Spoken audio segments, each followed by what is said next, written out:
All right. Excellent. I think this should be going now.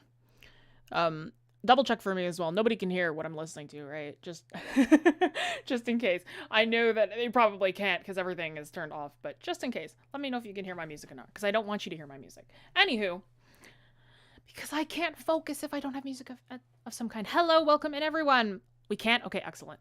Welcome in everyone. Who do I see in the chat? I see Fluffy the Puppy. I see Oz. I see Knuckle Trigger. I see Salty. I see Daria, as always. And I see Gigi. Welcome in to everybody. Welcome in. We can't. Beautiful. Yeah. Welcome in, everybody. Oh, and I see Lewis. Hello. Welcome in. Today, we're going to be doing is we're going to be drawing girls. I don't draw girls very often. I think we've kind of made that, like, we've established that for a while now. That I don't really draw women. But I do know how.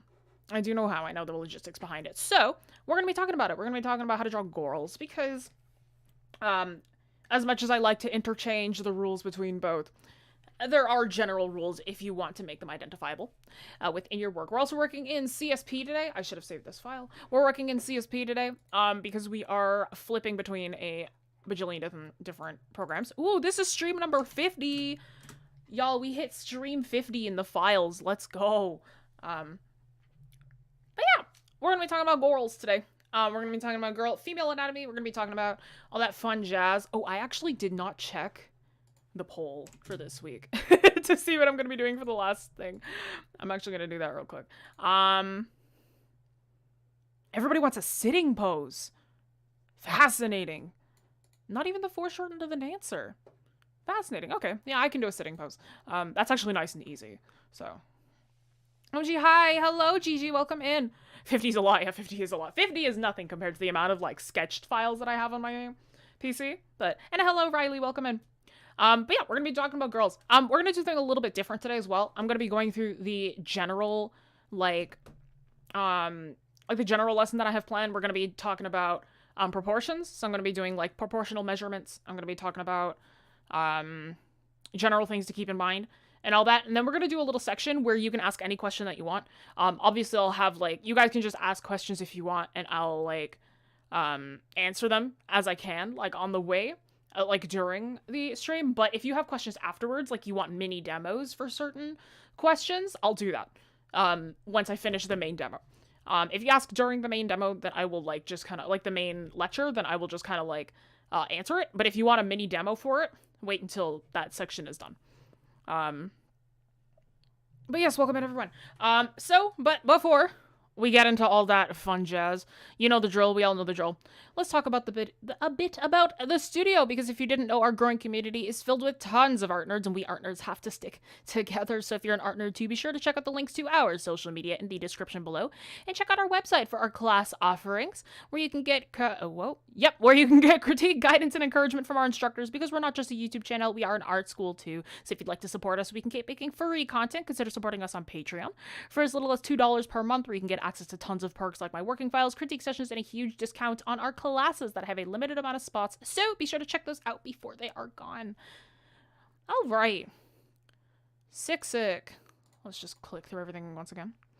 And then lovely Daria. Hello, Kenny. Welcome in. And hello, Lone Wolf. Sitting pose can still utilize some foreshortening. It can, for sure. I'll see what happens. I'll see what happens when we get there. But yeah, we're working in CSP today. Midway through, I'm also going to ask, like, what program you think you'd want me to continue working in, because, you know, we've been flipping through 3 by this point. It's CSP, Photoshop, and Medibang. So if you'd like to, if you prefer one of those over the others, let me know, so then we know what to do in the future. Okay, how to draw girls. What do I start with? Let's start with just the general rules to keep in mind. General things.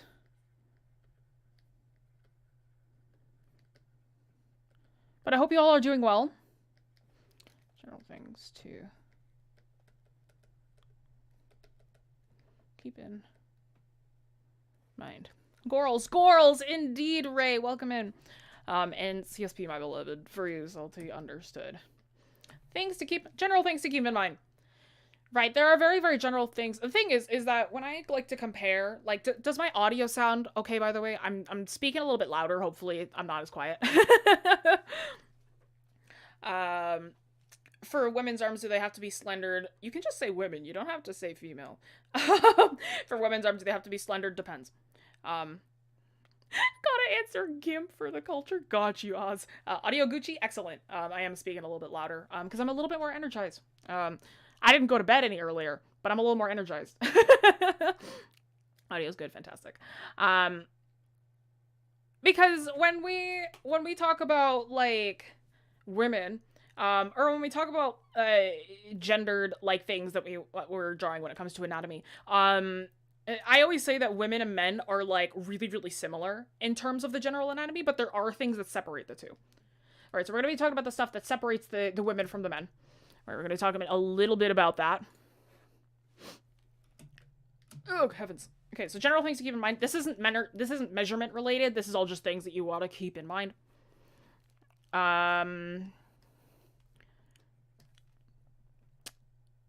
Hips tend to be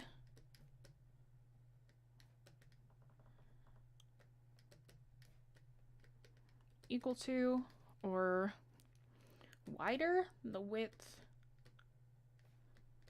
of the chest. Actually, the width of the rib cage. That's a better term. Width of the rib cage. The rib cage is a better term for that. Biologically,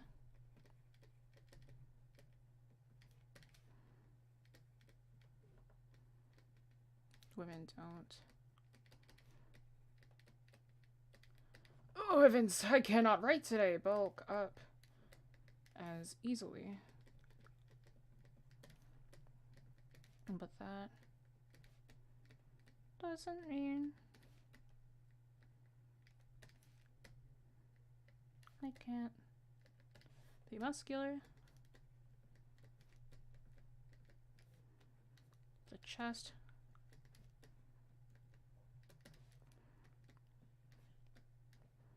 can be drawn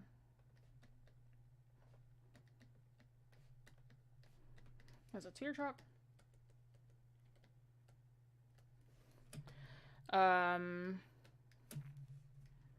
This generally keeps in mind for women. Let's just keep like general things to keep in mind, and then effeminate.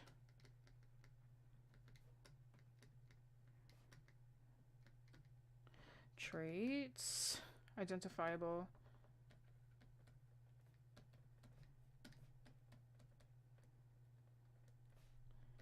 At age 13 plus generally.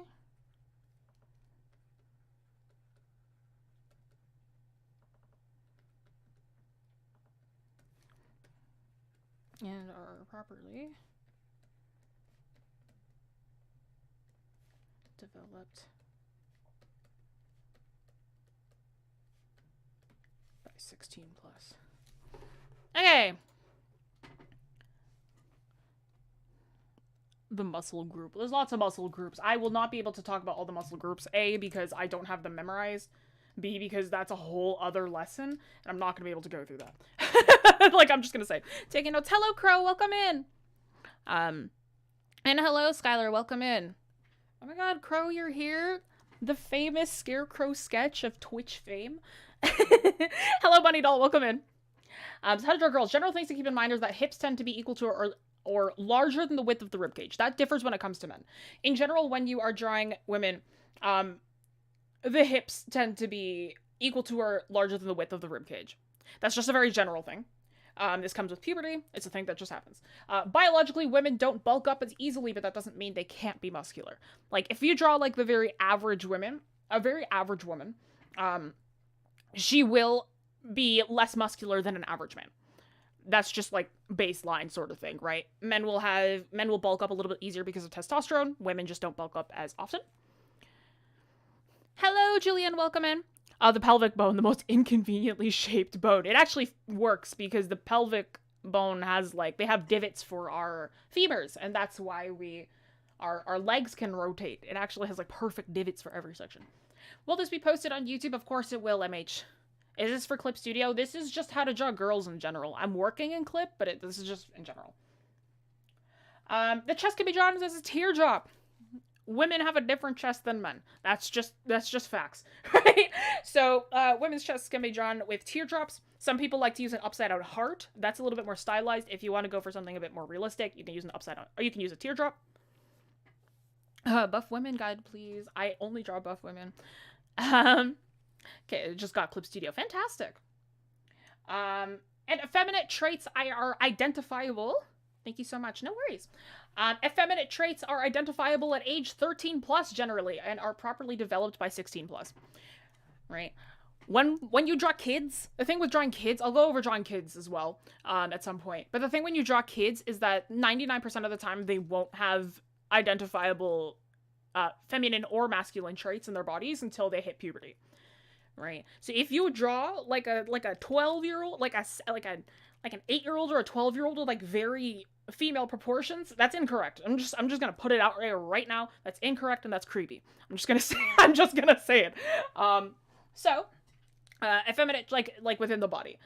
Usually the way that you identify them is with like hair or like tone of voice or fashion or whatnot within kids. But yeah, general effeminate traits are generally identifiable at age 13 plus, usually, and are properly developed by 16. So usually, like puberty kind of ends, or we become more adult-like by 16 to 18 years old. It's very, very general. But that's when you can start using more adult traits within them. I'm just gonna put my foot down on that. I'm not even gonna be like, well, you can change this stuff. No, I'm just gonna put my foot down with that. I don't care.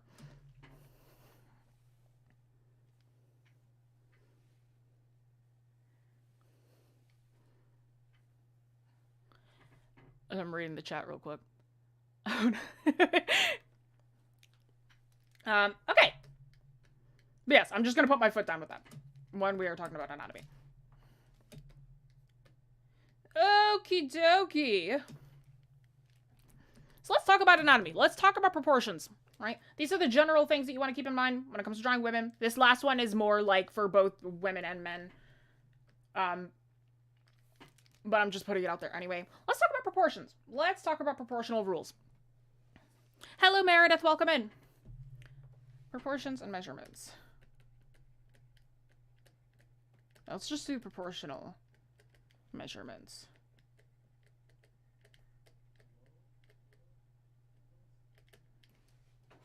Okay, proportional measurements. Let me just switch this real quick. Cool. Proportional measurements. I'm gonna create a new layer for this real quick, just so that I can have it. This is not content. There we go. Okay. Let's change the color of this one as well, just slightly. Let's go with something like this. So for this one, I'm gonna be writing kind of generally at the same time as I work.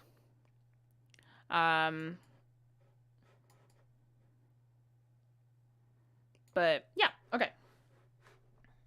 So women, an adult woman, we're going to be doing adult proportions because kid proportions are exactly the same between men and women.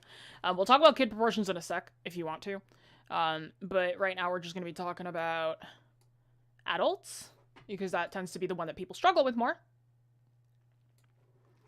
So emphasis on feminine characteristics can be laid with the choice of hairstyle and clothes. Yes, if they are a child. That tends to be how you emphasize it. If they're, a bit older, then you tend to use bodily proportions to show that off. But again, I always like to say that all proportions can be interchangeable no matter what. Okay, so proportional measurements. Women tend to be approximately 6.5 to 7 heads tall. So I'm just gonna, because when we draw the body, you can also draw the head as like a thing with an oval, if you so choose.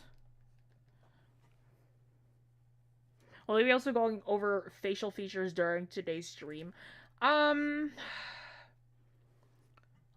can, if you want me to. It's generally like, the thing with facial features is that like they're so similar between women and men that I like rarely.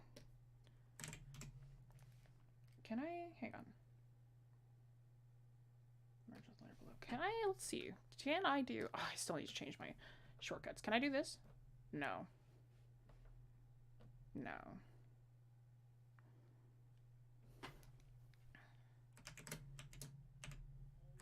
So Control Shift V does not do that. Okay, wait. So women tend to be 6.5 to 7 heads tall, so I'm just gonna do 6 heads real quick. It's so different. Merge with layer below. It's so different from Photoshop. Let's just copy these same heads over again. Nope, that's Control T. Right, because you have to hit Control T if you want to move it. You can't just use the move tool. Unless if there is a thing where you can turn on movement controls. Nope, that's not the lasso. Lasso is okay as move. And this one, let's just... Ivy.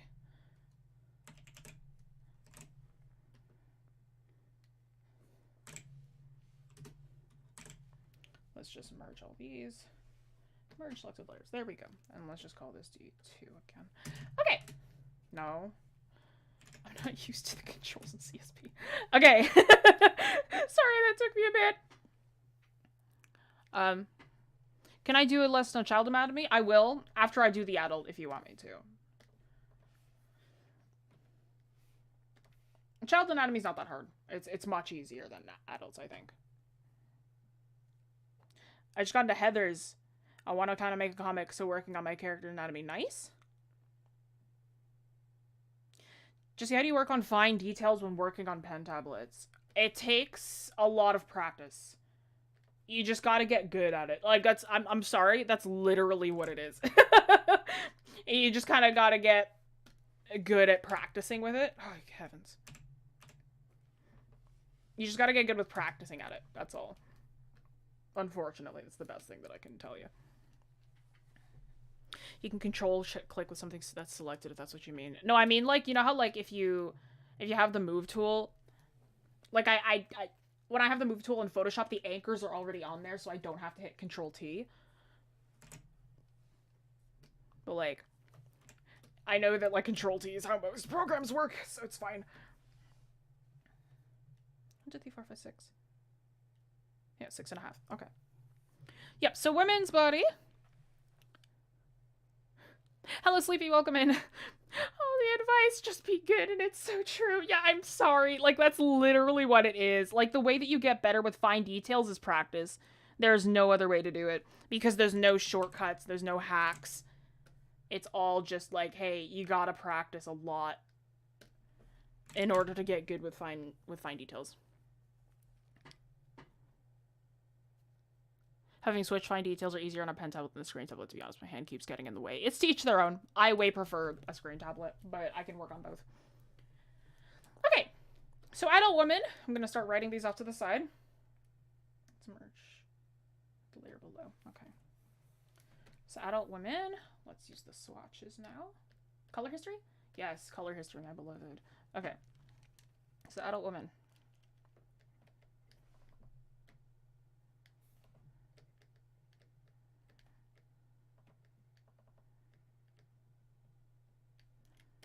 Are usually 6.5, 7 heads tall. Usually 6.5 to 7 heads tall. All right, is the general height for women. Oh my god, what is the lasso? I literally keep forgetting. It's M. Okay, M for marquee. Yes, I should remember that.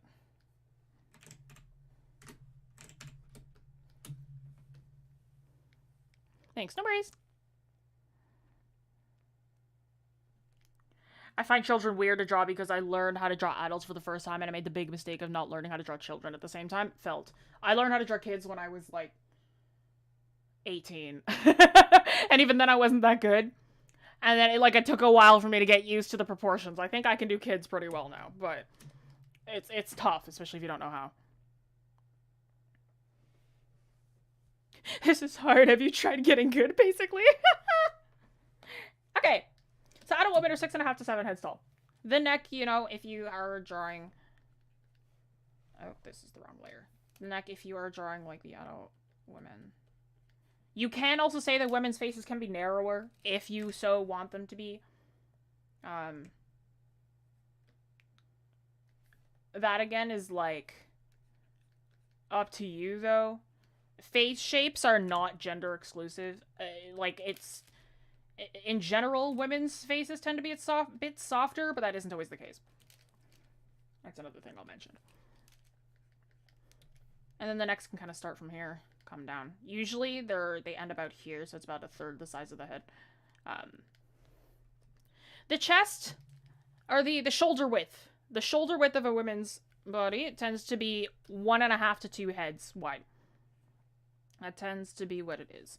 Yeah, because on Photoshop what I can do is I can hit Control and Alt. And like, I wonder if I can do it with... No. Nope.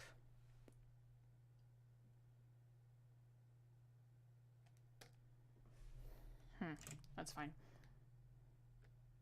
Yep, so if I take the head and flip it kind of on its side, if I do like this magic,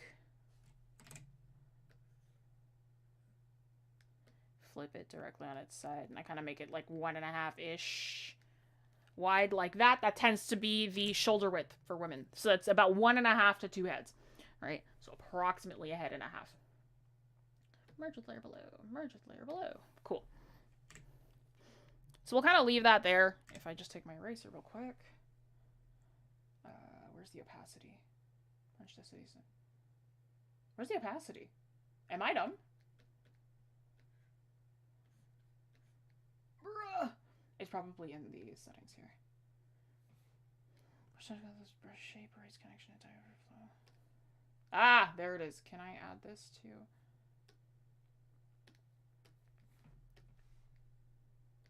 Yes, I'm a genius. I learned this the other day. Okay. So let me just erase this slightly so it's still there, but it's like gone. Yeah, I've been wanting to change the hotkeys. I literally just keep forgetting, Skylar. Like, it's my fault.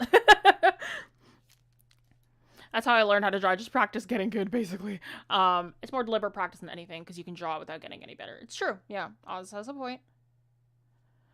As far as I know, you have to hit Control-T and CSP. Unfortunate. That's fine. As a beginner, I'm starting with getting comfortable with different shapes in the Loomis head. Is it right, or should I start with something else? It literally doesn't matter what you start with.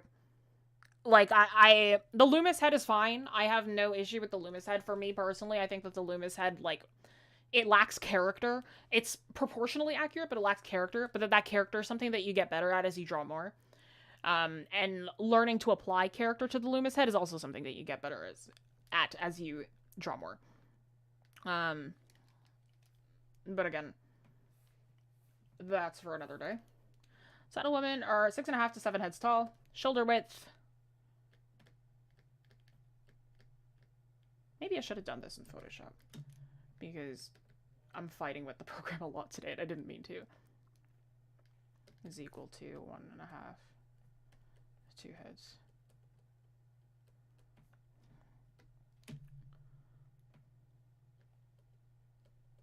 Wide. Right, so the shoulder width is 1.5 to 2 heads wide. And you can draw the chest with teardrops. Ooh, hang on. One more time. With teardrops. Right, so adult woman is 6.5 to 7 heads tall, and the shoulder width is 1.5 to 2 heads wide, where the chest can be drawn with a teardrop. Right, this section of the chest, usually when I draw it, there's a few ways that you can draw, like, the upper torso of anything. Oh, right, midsection, the direct center of this set of, like, heads tends to be where, your hips are. So, 6.5 divided by 2 is 3.25. So that's 3.25. So that's approximately here-ish. That's gonna be where the hips are, kind of. So like kind of like right there. So this will be where the torso ends and the top of the hips and the legs will start down here. I may actually need to make this 7 heads tall because this is a little bit too short for the type of head that I drew. So let's make this, let's approximate. Oh, let's change the eraser opacity again. Hello? There we go. was like, where's the... How come the shortcut isn't working? Okay. Let's approximate that last head.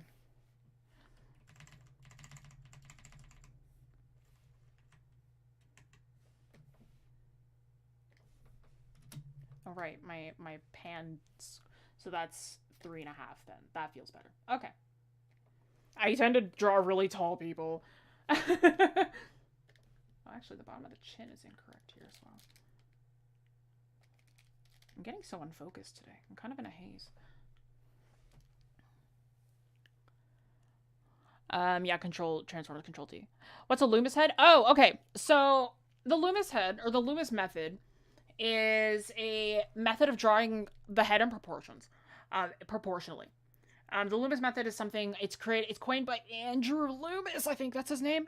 And he has he's done like some of the most informative and like some of the most accurate ways of drawing like proportions in a lot of ways. So like the Loomis method for the head, if you've ever seen people kind of draw heads like this, it's like they have a little circle and there's like the extra lines coming out of it like that, and then they use that to like draw in the face and whatnot. This is the Loomis method. I didn't draw it correctly here, but this is the Loomis method because this is where your hairline would be. Yeah, but anywho, this is the Loomis method. A digital artist, I'm kind of confused, but y'all using digital speak. Oh, this is the Loomis method is something that all artists use. The Loomis method is something that's been around since like the 1900s. It's literally, it's considered like the method for drawing heads. It's not new at all. Loomis is a book from the 1950s. There you go. Considering it's still the go-to advice, it definitely works. Yeah, Andrew Loomis is like the one that everybody references. It is difficult though, and he's very gatekeepy. So you need to take what he says with a grain of salt. I do recommend learning it though. That's one thing I will say. I do recommend learning it. Okay. So once we get to this portion, we can start with the chest or the torso. These right here are called your trapezius. Trapezius, your trap. Yes, people just call them traps. It's like it's a muscle between your shoulders and whatnot. You can, for me, with like a simplified version of the body, I tend to draw it as like a the rib cage opening. It's like mixed with the trapezoids, so it's like I've mixed the clavicle, which is this little bone. If you touch right below your neck right now, you can feel like a little hard, like straight line that goes between your shoulders. That's your clavicle. So I've kind of mixed the clavicle traps and the chest all together to create this like kind of amalgamation of a ribcage form. Really what you would do is you would have like an oval ribcage opening. You would draw the trapezius first and the clavicle in there as well. For those of you who have had me, seen me teach anatomy before, and now I'm throwing out all these words at you, it's because I had a unit in it in university recently. So now I know these things a little bit better. But I tend to draw the chest generally as this sort of like trapezoid partial ribcage shape. Up to you how you decide to do that, though. Shoulders, for beginners, I tend to remain them as circles. Tend to remain with them as circles. We're not going to draw in the scapula just yet.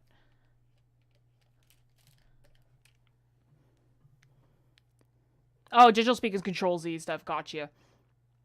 That's all good. It's not for everybody. I am definitely a heavier digital artist, but it's not for everybody. And then again, if you wanted to draw on the chest, you can start with a circle, add with teardrops. The thing with drawing a woman's chest is that you really shouldn't just draw them as circles. When you draw them as just circles, it's not gonna turn out correct. The way that I've seen it described is like if you took a water balloon and like pinned a portion of it and let it hang off the wall. That's the kind of gravity that you want to think of. So if you kind of start up kind of near the clavicle, you bring it down, that tends to be how you can draw a woman's chest. Fixing how I drew the ribcage was the biggest improvement I had in anatomy. Yup, the truth. Next portion, you can do the stomach. Stomach, or like the middle of the torso, you can draw it as like a circle. It's the easiest way to do it. You can apply the hourglass shape afterwards, but this kind of gives you a nice, if you so choose to do the hourglass. Not every woman is built with an hourglass. Let me just put that out there. Not every woman is built with an hourglass. Not every man is built with the upside down triangle. This is why we say to draw the thing. And then usually we can have like the belly button kind of around here. With that, you can kind of cut off the bottom of this circle and then start on the pelvis, which you can draw as an underwear shape. Remember, like we mentioned before, the hips tend to be equal or wider than the rib cage.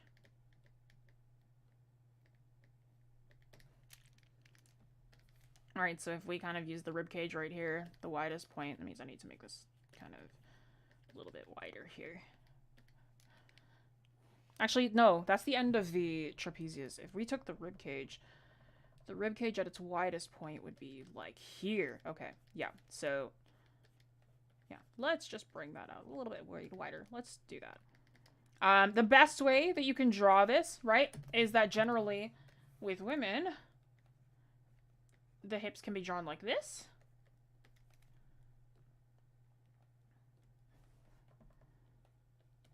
And then with men, the hips can be drawn kind of like this.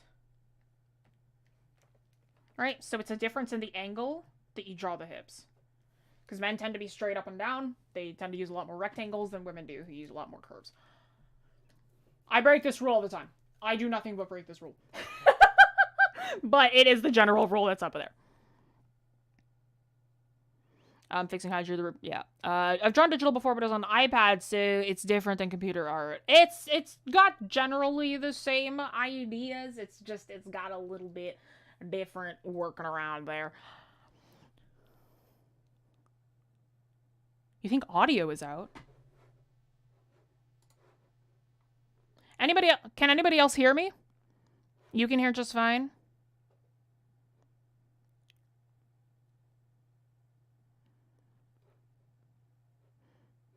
You can all hear fine? Okay. I'm just double checking. Yeah, it might be on your end, Julian. You can hear you, bro. Nice. Hearing? Alright. How do I make Nightbot be quiet? You can't. Yeah. Okay. Sorry if you can't hear me. That's not on my end. You're audible. Wonderful. Okay. My hips don't lie, and I'm starting to feel it's right. As is your right. Very valid of you. Okay. Hips are equal to the ribcage. Oh, yeah. And then midway between the body. Torso ends. Let's just get rid of this real quick. Torso ends.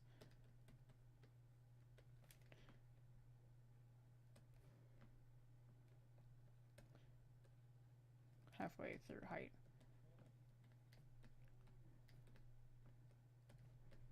Because remember, when we are drawing bodies, generally we measure the entire body with heads, right? So we use it in reference to the head that is attached to the body. That tends to be why people draw heads first before anything else. Resolved, lol. Alright, nice. Hello, I had a bit of trouble when I logged in, but it's fine now. Excellent! Hello, Chipster. Welcome in. Glad to you can make it. Okay! Let's move on to the legs then. Okay, give me a second, because I need to look at my notes real quick.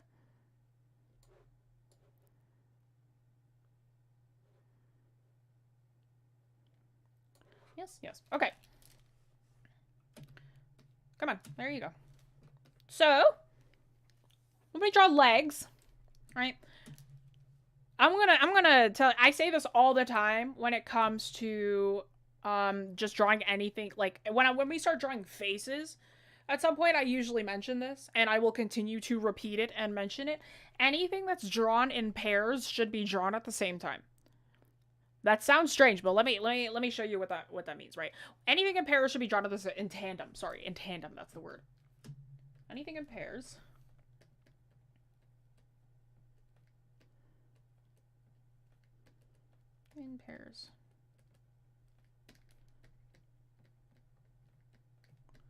should be drawn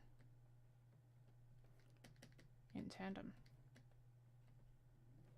Oh, and before any of you say anything, because I get this question all the time, yes, this pose is going to be extremely, extremely stiff, and that's because this is an anatomical doll, not necessarily a pose-ridden doll, because I don't use I have this all memorized. I don't have, like, I don't use any of these shapes much anymore. But just in terms of anatomy, all of your anatomical dolls will look this, like, stiff.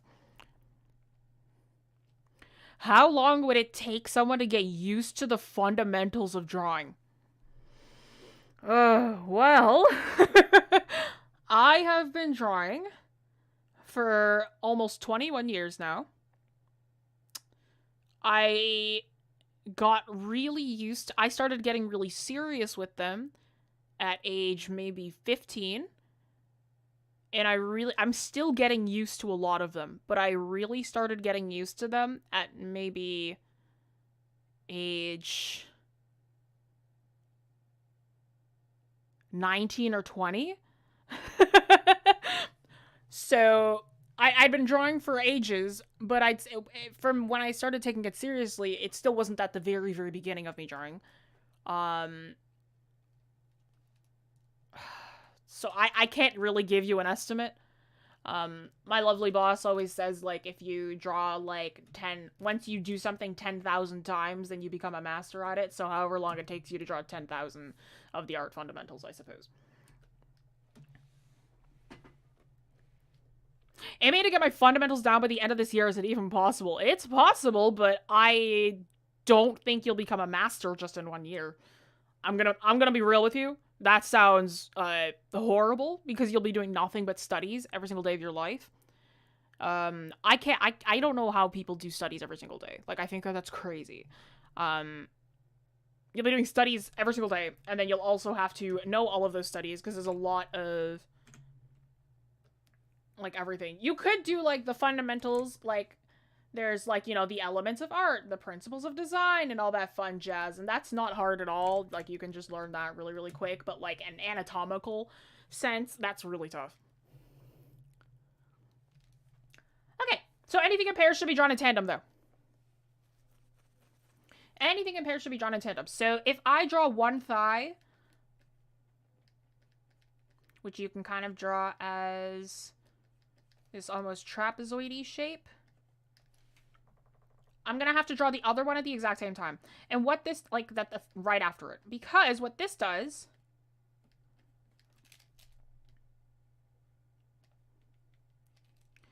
is it allows for you to get the proportions equal to each other. I say to do this when you draw eyes as well. This is how you get better at drawing eyes without having to flip the thing, copy and flip it over. If you draw them in tandem, this helps you do them with the same proportions. And the thigh. Whoops, and calf are equal length. So the thighs and your calves are equal length. Oh, let's do this. Thigh is equal to calf length. There we go. So your thighs and your calves are equal in length. You can usually do a little coffin shape for your knees, or an elongated hexagon. But let's talk about the calves. Calves are a very, very specific shape. They're a coffin shape, but they're very, very specific. The outer muscle is higher than the inner muscle. So this is your calf. This is the outside, inside. All right, so the outer muscle of your calf is taller than the inside. And usually your thigh is approximately the same length as your calf. So keep that in mind, is that your outer muscle will be taller than the inner one. So anything in pairs should be drawn at the same time. We're going to be doing the same thing with the arms as well. There's a lot more nuances to legs. Legs are like my favorite thing ever to draw, both women and men. Because there's so many muscles and stuff that you got to keep in check, and I love that so much.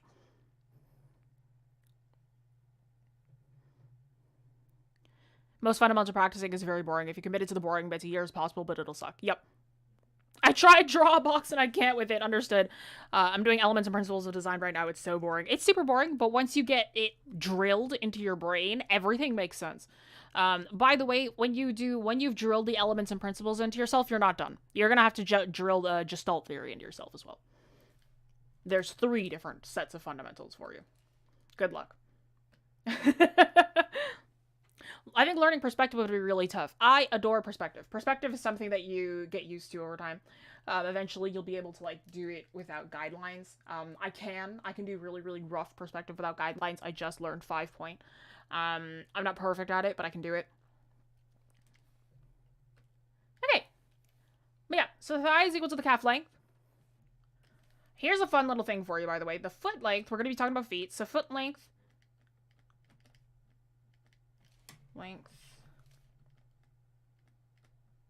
is equal to forearm height. Sorry, forearm length and head height.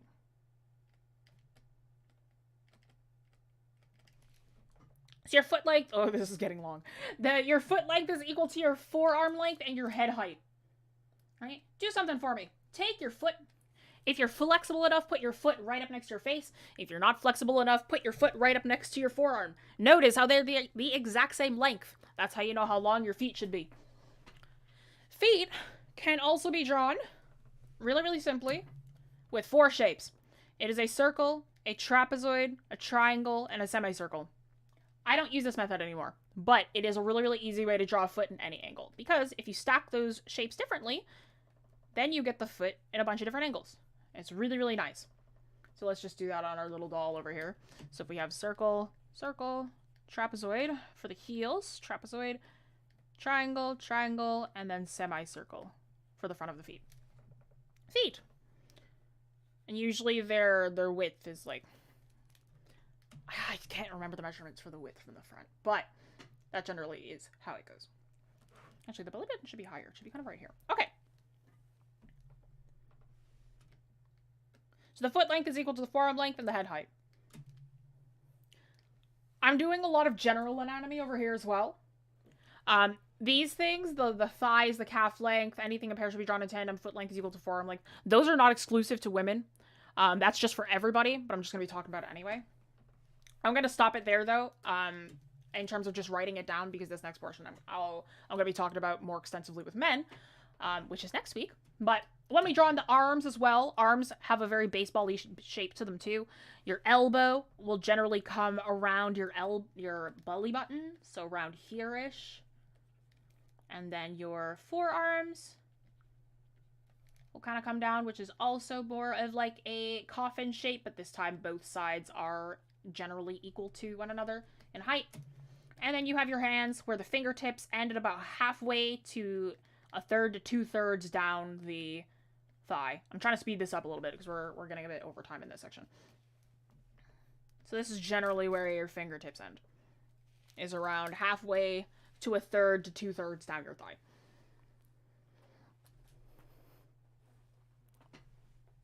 Yeah, it makes so much sense, yeah. I love to draw arms, especially the deltoid. Yeah, the delts are pretty nice. I personally like when, yeah, delts are pretty nice to draw. I've always preferred drawing, like, the back when it connects to the scapula. And it has that nice, like, triangular muscle tension. It's really cool. I way prefer legs, though. Legs tend to be my favorite portion. Perspective is fun but hard, yeah. I remember hearing that the goal is to learn the rules of perspective well enough that you can forget the rules of perspective. Super true. That's me. Loved your video on muscles. It's really helpful. Thank you. I use the foot shape thing and I love it. Yeah, the foot shape thing it's super helpful. I don't use that method anymore, but it's really helpful when you're starting out. I can do 3-point perspective, usually only use 2-point. Can't even think of 5-point perspective. 5-point is a lot. 5-point is a lot. It's really tough if you're not familiar with the other ones. But yeah, 3-point, I love 3-point. I tend to use 2 and 3 really, really frequently. 3-point is just fantastic for really, really large, open, perspective. But, like, it's a lot of fun. Okay. But that's generally anatomy. Let me Let's move this around. Let's have some fun here. Have some fun. Let's just, like, shift around some things here because I need to... Whoops. There we go.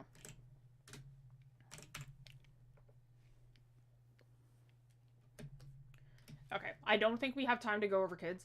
I'll do it next stream. Because it's the exact same for both. If you do actually want to know, because I have taught this on stream before. This is not the first time I've taught human proportions on stream. There's a short video, Daria, if you can pull that up. There's a short video already that lovely Faye did, on women, men, children, babies, and elders. So you'll be able to see that really easily over there. Lovely Daria will probably find that for you if she can. It's a pretty old video. It's a human anatomy, with Faye. There is a stream that we did on it a while back as well. But there are kids on there as well. I think I'm actually just gonna stick with adults because that's when the, female and male proportions, show up. But yeah, it's not that different with kids. It's exactly the same with kids, both of them. So if you want to check that out, there's a really, really shortened version somewhere. With calf and thighs being the same length, is that counting the knees or space between the two for the knee? No, it's counting the knees. So the knee will be on top of the two of them. That's your patella. The patella rests on top of the joint that connects the calf and the thigh. There's a bit of a divot here. It's usually like you have the knee here, section here, and it kind of goes down. You have a little section for the knee here, which shifts the... let me just actually draw a leg for you. If you have, like, the leg, you generally have, like, the patella, the knee right on top here, where this kind of connects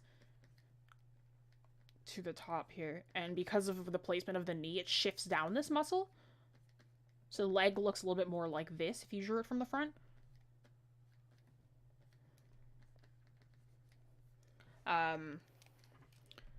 Even though your knees... This is technically the front view, but your knee is kind of placed here-ish. So that generally tends to be how your leg would go. But no, it's not separated.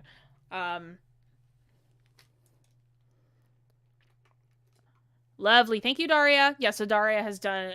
put in the adult child and child facial proportions and a video about adult and child body proportions. Yes. So those are there for you. Everybody say thank you, Daria. Yeah. Before I move on to the final demo, does anybody have any specific questions that you want me to do mini demos for before I move on?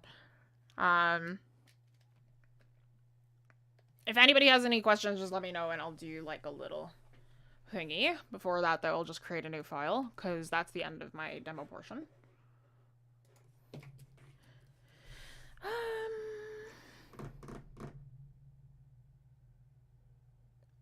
How big do I want this one to be? Because if I'm doing a sitting pose, then what I could... Oops. Yeah, no, that's right. If I'm doing a sitting pose, then I do want a taller one. I may have to draw my queen for this one. Where'd my other file go? Oh, it's still here. I'm not used to the files being... Side to 3/4 poses. Of what? Of what portion of the body? You're gonna have to be more specific than that. 3:20 a.m. I'm getting lots of motivation to draw. That's felt. I feel that. I'm not going to be doing heads right now. Because the thing with proportions, when it comes to women and men, they're exactly the same. For the facial proportions, it's exactly the same. There's no difference between the two.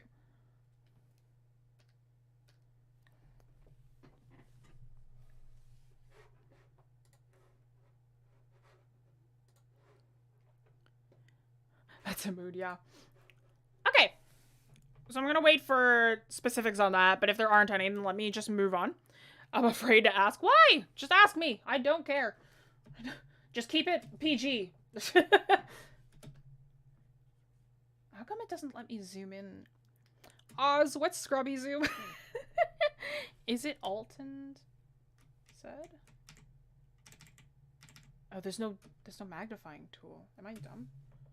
Oh, is it on the navigator? Hang on. It is on the nav. Okay.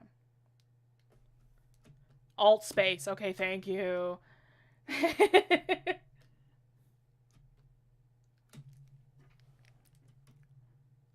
How big do you think the space between the ribcage and the pelvis is? It's been something I've been thinking about a lot. Okay.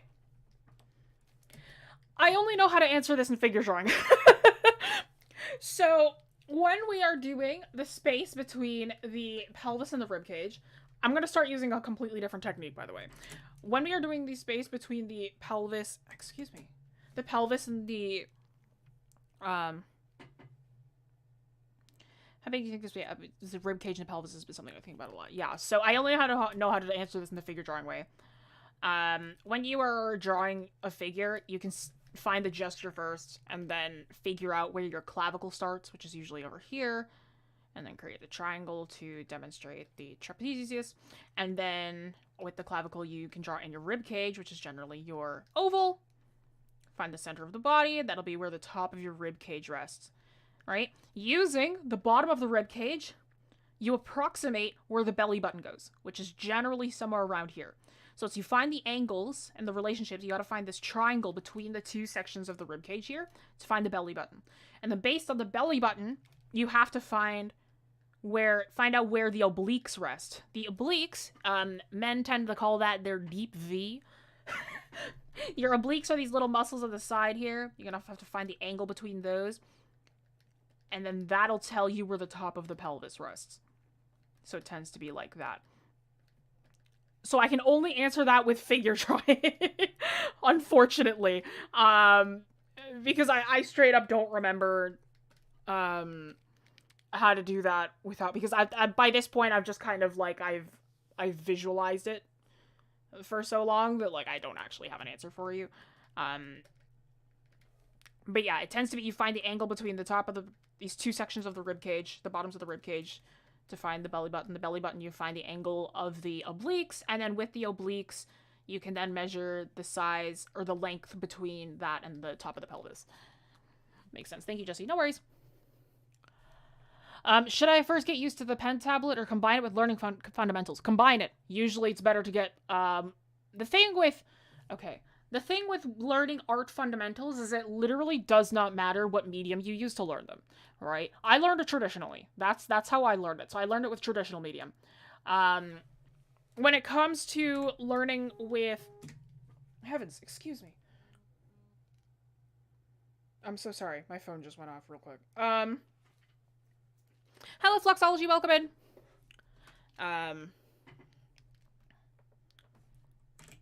But yeah, it literally does not matter what medium you use to learn the fundamentals. If you're working digitally, then just learn it at the same time. If you're working traditionally, just learn it at the same time. There's no difference.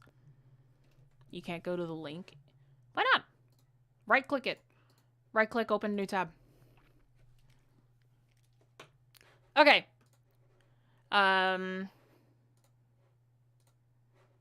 You have a tutorials for side profiles. Yes, Daria just posted it in. Thank you. Okay.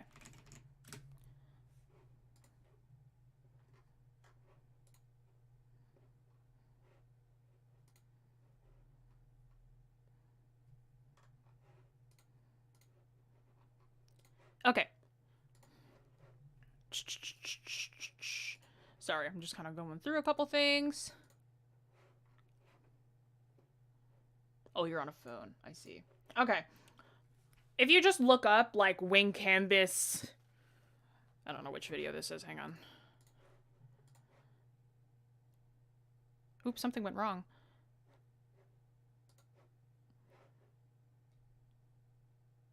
Oh, Daria, that link doesn't work. It's broken. It doesn't work for me either.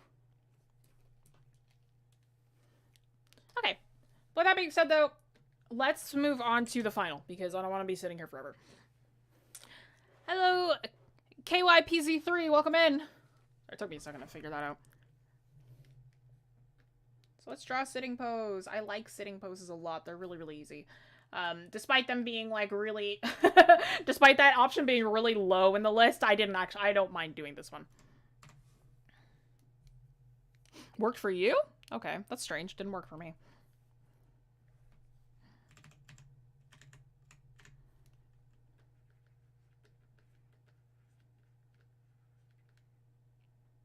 A bunch of you are requesting side views, so I'll do a side view for this one. I've had to do a staying pose really, really recently, actually. For a different class of mine. At this angle. This side.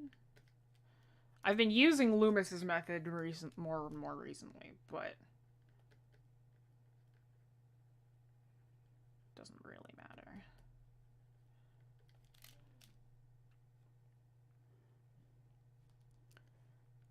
Maybe it's because his timestamp does this work. Let's see. No, it doesn't work for me either. Maybe I'm just dumb. That's okay.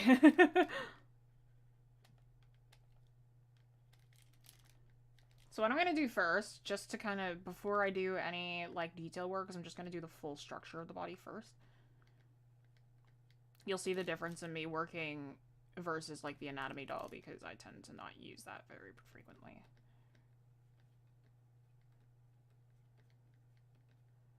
I have been doing a lot of,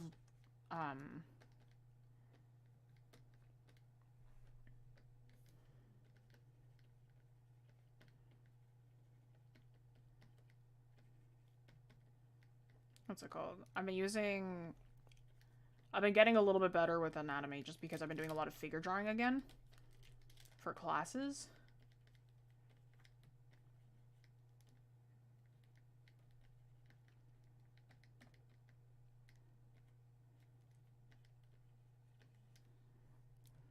The last one worked? Excellent! There you go.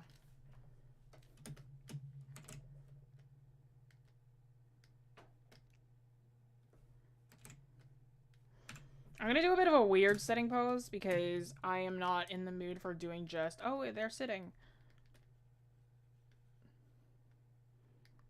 With this demo as well, you're gonna see my, a lot of my art first, fix later kind of method.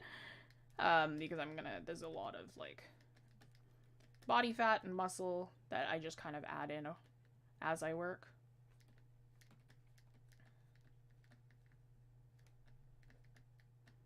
You'll notice as well, when we get to the male stream as well, my method for drawing men is, like, really, really similar to drawing women.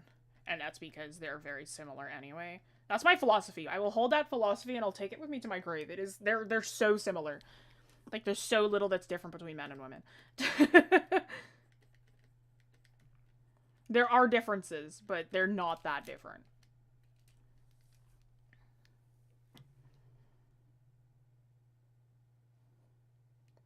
If anyone has trouble accessing the links, you can always use the search feature on our YouTube channel to find what you're looking for, or leave some content suggestions on our Discord server. Super true, Daria. But yeah, if you have content suggestions, I think there is straight up just like a content suggestion channel. I haven't seen it used in a while, but I know that it exists.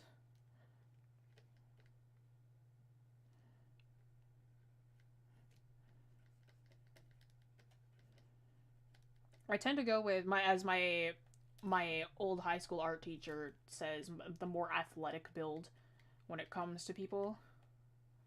Which is true. I tend to draw with more athletic body types. And I exaggerate it like crazy.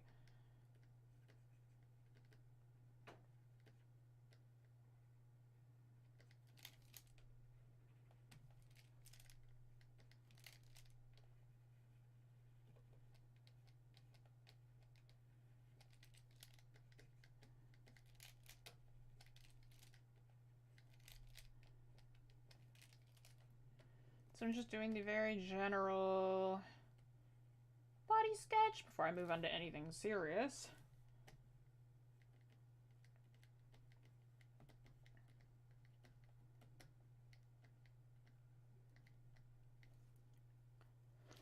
What are my main keys to put on my tablet? Like my actual tablet?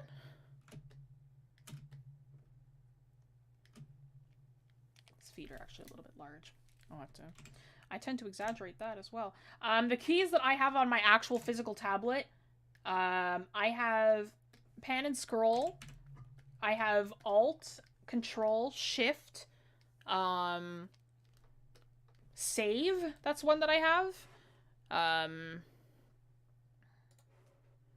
Zoom in, zoom out, undo, flip horizontal. Okay, let me just do this real quick. Save that. I gotta do something real quick as well. Load, please.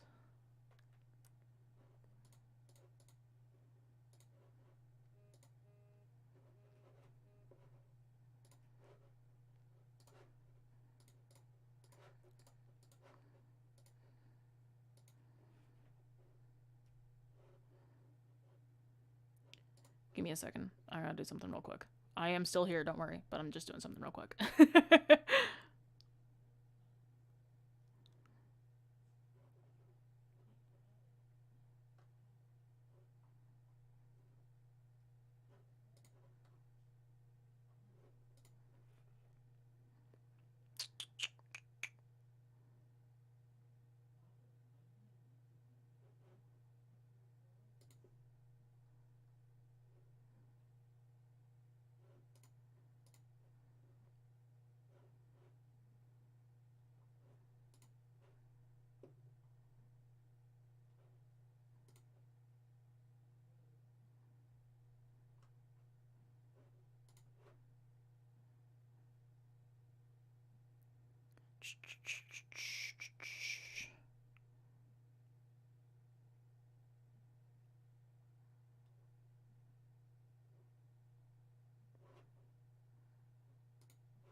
I'm so sorry.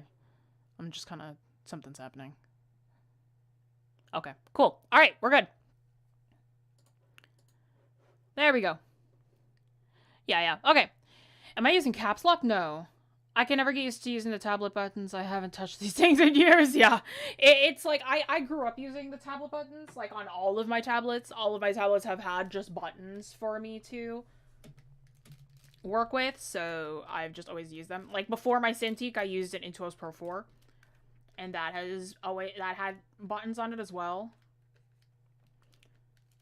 These neck muscles, by the way, these kind of like this V that comes at the front of your neck, those things will always connect to your ear hole. So when you're drawing your ears, or when you're drawing this neck muscle in, it'll always connect to your ear hole, kind of like that. So you always got to make sure that these little neck muscle thingies will connect to the ear hole there. Oops, you're all good. Don't worry about it. And the clavicle's right here. Yeah, so I'm kind of going with a little bit more of an exaggerated sitting pose. What's she sitting on? Let's make good. I have no clue. We're just gonna mess around. There's a table here. Yes.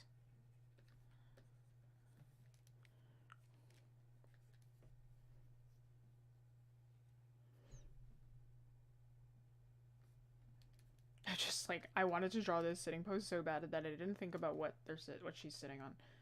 Can you just say that this is the ground, right? This is a coffee table, maybe? We'll just say that, yeah. It makes my life a little bit easier.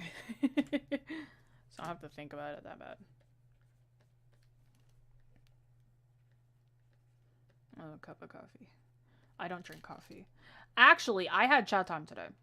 I had Thai milk tea, which I do like, but my favorite is always a matcha latte. Extra sugar, less ice. Oh, sorry.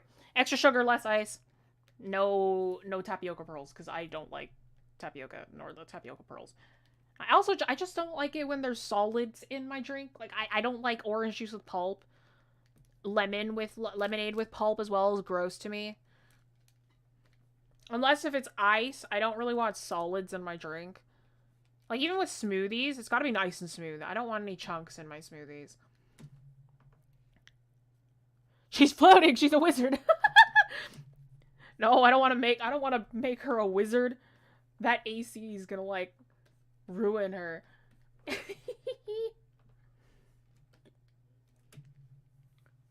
Gonna be gone by session 1. I have a recent piece where I drew them reclining and finished the whole piece without at all knowing what she was sitting on. I just don't want to go back and figure it out, valid. That's not, yeah, no, I'm too lazy. Alright, I'm gonna turn down the opacity of this. Let's do sketch number 2. Should I just hit Control New? Oh, yeah, oh no, this makes it a new illustration.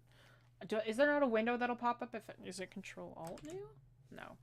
Is there a window that you can do to pop up so that, like, I can just type in the name, or do I have to go over there automatically and, like, type in the name? I don't know. Who's this pirate lady? Yeah. Yeah, it is.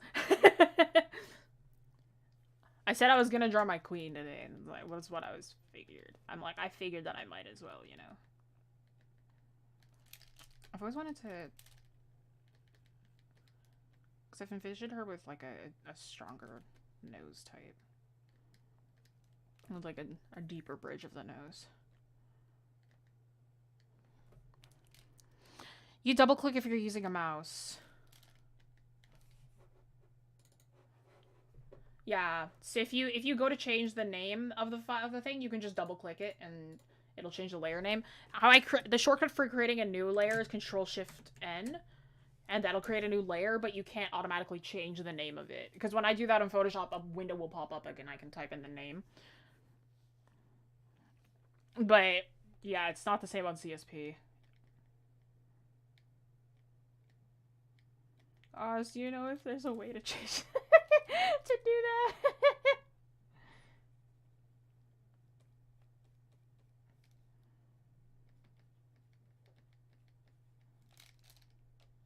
This character in particular has a bit of a stronger jawline. The way to make it more effeminate generally would be to soften this out a bit. She's a strong character, so I tend to draw her with a stronger jawline by comparison.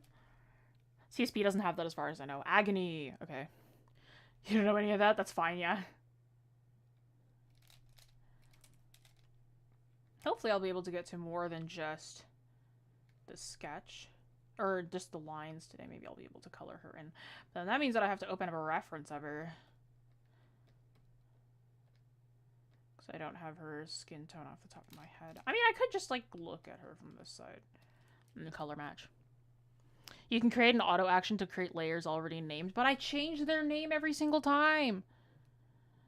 I've got more shortcuts than skills. Valid. The thing that I like about switching between CSP and Photoshop is that the majority of the shortcuts are basically the same. Or all of the functions are exactly the same. Some of the shortcuts are really different. Oh, by the way, top of the ear, top of the eye. Bottom of the ear, bottom of the nose. That's how big the ear is. That's another thing I tend to exaggerate. I make the ears just a little bit taller, usually. But if you make them too large in ratio to the face, then it'll look like a kid. Children's ears are also lower.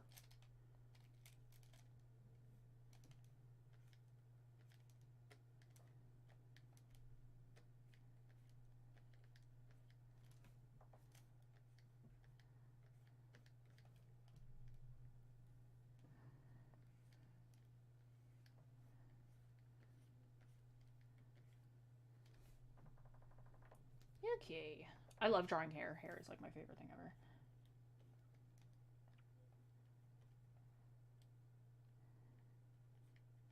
Yeah, so this little muscle here tends to connect to the ear.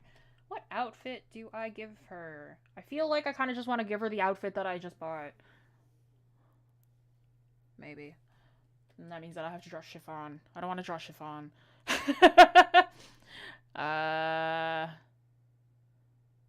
You know what? Why not? Let's do it. Let's just do it.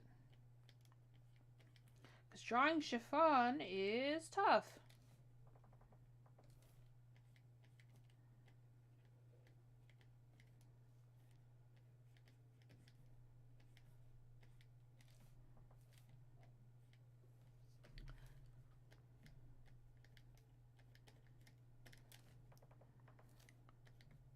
It's always good to draw the full body in an almost nude way before you actually get to the outfit or anything like that.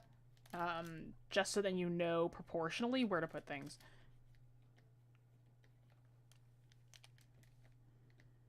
This is still just the sketching portion.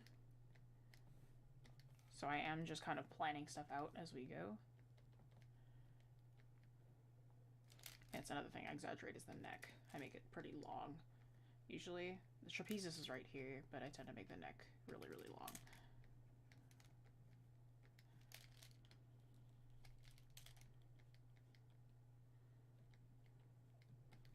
Kind of does a little bit of elegance, I suppose. The best way I can describe it.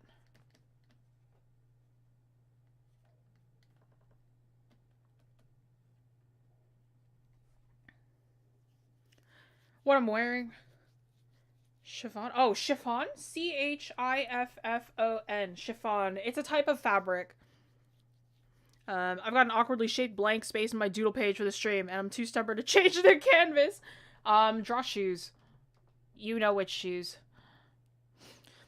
Love the sleeves. Thank you. Yeah, it's a shirt that I just bought. What I'm wearing right now, I am wearing a tank top and a checkered cardigan with shorts. Jean shorts. High-waisted jean shorts. A black tank. Oh, actually, wait. Hang on. Wait. Hang on. Wait. Hang on. Wait. I need to show you my headphones. I need to show you my headphones. I'm not going to turn off my neon sign because I don't care. But I need you to see my headphones real quick. Look at these. Aren't they cute? I'm like, I used to have the razor crack and kitties because like I really like the cat ears, but I was missing the ears on these LG headphones. But now I'm really into the cow aesthetic right now, so I was like, I got cow ears on my headphones now, so now I have horns on them too. They're so cute. They're actually like the best thing ever. They're like 3D printed and they're amazing. You look adorable. Thank you.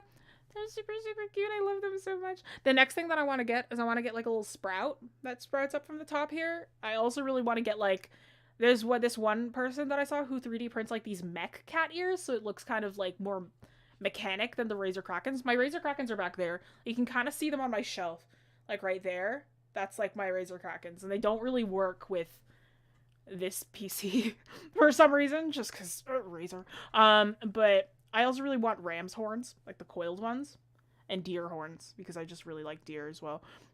But I've been having like a lot of fun, because I love these so much. Okay, get stickers. I love stickers. I have a bajillion stickers, like tons. Like, let's just go back to this. You look so cute. Thank you.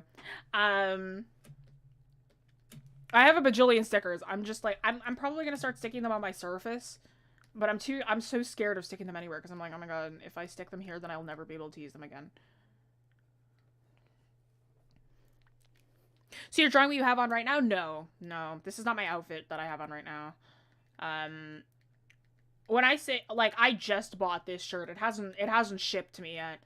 It was a pre-order, so it hasn't been made yet, but I want this shirt so bad. It comes in my size, which is like hard to find, so I'm so like excited to get this shirt. For real. I love like I've been like when I was younger, I really hated the more cute aesthetic. Because I'm like, it's too effeminate. I don't want to be like other girls, and now I'm just like, I like pink and cow ears. And glittery things and earrings, and I wear them all the time, and I like neon signs, and you know, I ossified myself as I got older, really. You want to see the art on my walls? I think I'm gonna go, okay, Meredith, thanks for joining. You're not gonna be able to see all the art on my walls. Let me just turn my camera back on, I guess, because like, okay, so this portion is like the art continues all the way down there, and then I have art right in front of me because this wall is covered in wall-to-wall posters, and then the wall over there that you can't see, I'm not going to aim it over here because my bed's a mess, but like the wall over here, also wall-to-wall covered with art. I have almost no wall space left. I have a crazy amount of prints all over my wall. Like the wall behind me over there, that's the last wall that like doesn't have any prints on it. And even then I have shelving on one side and that has like figurines on it. I have like almost no wall space left just because I love overstimulation. So like if I have like any empty wall space, like we're fixing up the basement, so then like now we have an office space as well. So like my art desk, or the, what's it called, the, oh my gosh, the architect's desk is down there. And we have this little section of the basement with all of my art supplies. So I'm like printing out images and stuff that I can stick on the walls. Images, I mean like stuff that I've drawn, and then and like photos of family and friends that I can stick on the wall right above the desk. In like a kind of like do it for them kind of fashion. And then what's it called? Yeah, and then I want to buy more prints that I can put up just in there. And I want to paint on the door. Like, I want to draw a doodle draw on the door. Doesn't have to be now. Can you show another time? Maybe. We'll see. I might do I might do like a full on-cam stream on my birthday. I'll ask for approval for that. But I want to do something fun for my birthday, so. My birthday's on a Monday, but the 18th will be when I stream, so. 18th? No. Am I done? February, March, April, May, June. No, I'll stream on the 17th, so that'll be right before my birthday. Hello? What happened to the brush icon? There we go. Goodness. I don't know what happened there. You have everything in my room. I have a bajillion things in my room. My room is filled to the brim with stuff. If Jess showed all the other art on her walls, we'd be here till next stream, super true. Oz has seen my walls. It's literally like, it's just, there's everything and anything on these things. And everything that I own has a story behind it. Hello, Road to Dawn. Welcome in. Cute rhyme horns would be awesome. Yes.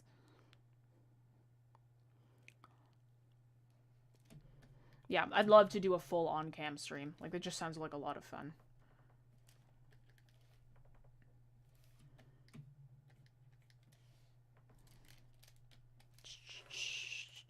I have an at. I have a thing. Yes, there we go.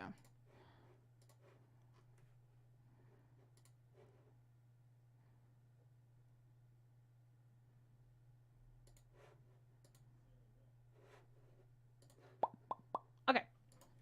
Cool. Hello, Rin. Welcome in. Yes. And then I'm gonna give her pants because I don't feel like I want to draw the legs. Story time with Telly. Story time with me. Soup's true. I can tell stories about almost anything. Really. Like, if you give me a subject, I'll probably have a story related to it. Because I remember everything. Like, I know that people are like, oh, it's like you're artist, you're really forgetful. No. I have the memory of an elephant. I remember, like, almost anything that happens to me. Speaking of, actually. You want to hear story times? Okay. You know what? Let me talk about the experience I had yesterday. Because I was on the subway. A lot happened yesterday.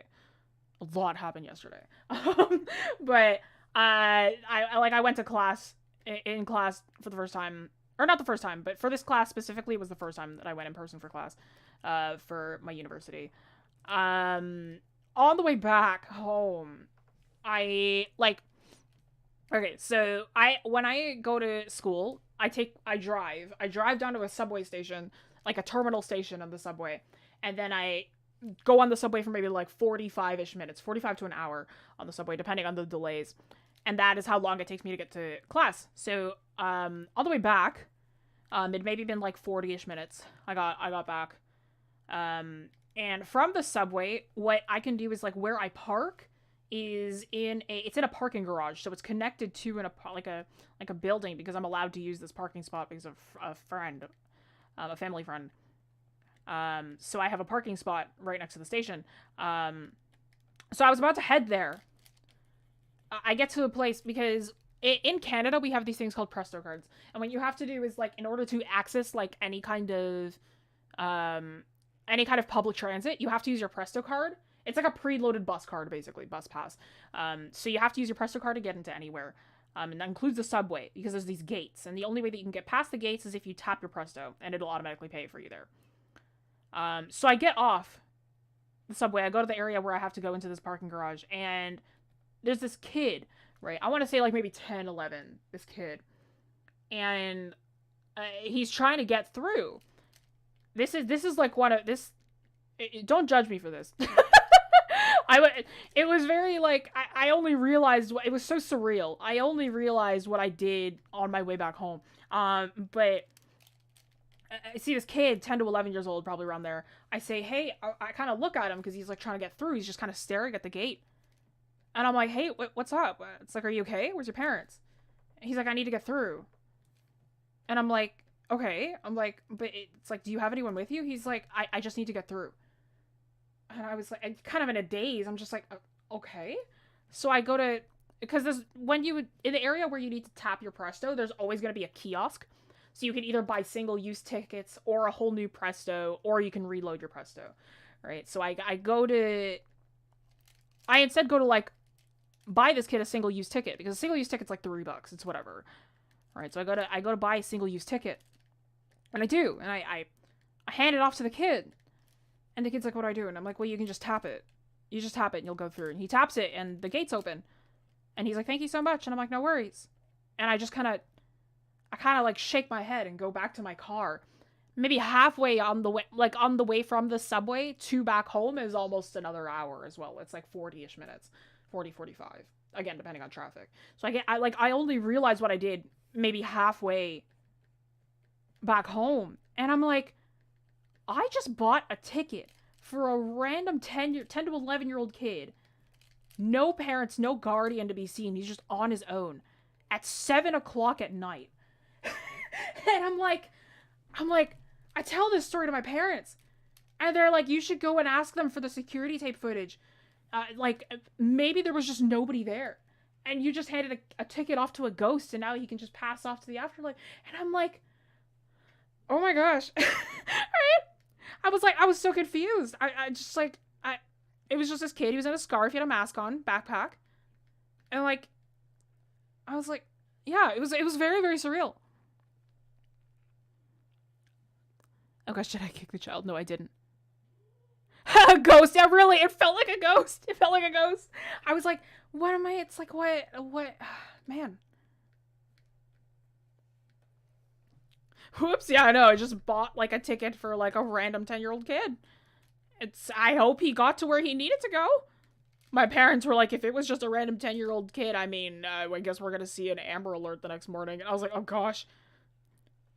We did see an Amber Alert the next morning. It wasn't for the same kid, though. This kid was definitely, like, male. The one that was announced was a girl. And she was also 1 year old, so that kid was not 1 year old. Oh, for those who don't know as well, an Amber Alert is, like, for missing persons, missing children. It's how you alert the public to let them know that there's somebody missing or that you need to go find somebody. Like, to keep an eye out, generally. Just in case you didn't know. I'm pretty sure both America and Canada has that. That's the start of a Ghibli movie, really. Talks to the police? Maybe. I don't know. It was like yesterday night. Like, I don't know what they could do, you know? It's just some kid. And like, I don't know. There's been weirder happenings in wherever I was. If it was a ghost, couldn't it phase through this? See, that's my thought. But like, also, like, if the ghost couldn't pass, like, if it needed to pass on to the next life, then it wouldn't have been able to phase through because it would have needed help, you know? I still like the Oz. It's the sort of a Ghibli movie, super true. Amber Alerts are also very loud and unpleasant to get at 3 a.m. True, but I also don't mind. It's for a greater cause. It's like, I don't get angry at Amber Alerts. I'm just like, oh no. And then I just kind of move on and think about it for a bit.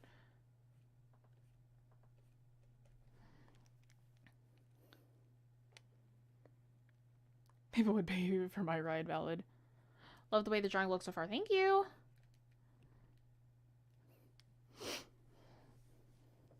I used to ask people $1 for the bus when I was in middle high school because I used to skip class a lot. Oh my god. I never really skipped class. Actually, no, I never skipped class. I think I skipped a couple times in elementary. Like, I would lie about, like, feeling bad and I would just go home because I just didn't want to be there. Sometimes I would lie about feeling bad and go home just so I could work on other assignments that I procrastinated on. Don't do that. That's a bad... That's bad. Don't do that. They jump scare you every time. Yeah, valid. Yeah, I got a lot of stories. I made some new friends yesterday. They're really cool people. There's Carlo, they're really cool, and there's Sam, she's really cool. Um,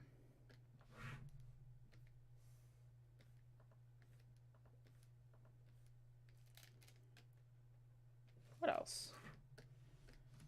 I've got lots of stories. If you just ever want to like ask me about something, and I'll, I'll see if I have something on off the top of my roster. Cause I got tons of I mean tons of stories. So like, if you got anything you want to ask a question, I'll see if I have something off the top of my head that I can talk about. Cause 99% of the time I will. All right, let's get to lining this because I've pretty well done the sketch here, so I can just go straight into lining. Okay. Do I still want to use this? I could. I could also use the manga edge. I'm gonna use the manga. No. Let's see. How well does my rough inker handle? Oh, that's right. It doesn't like my inker. Man. Don't want to use the square. I could use the pencil.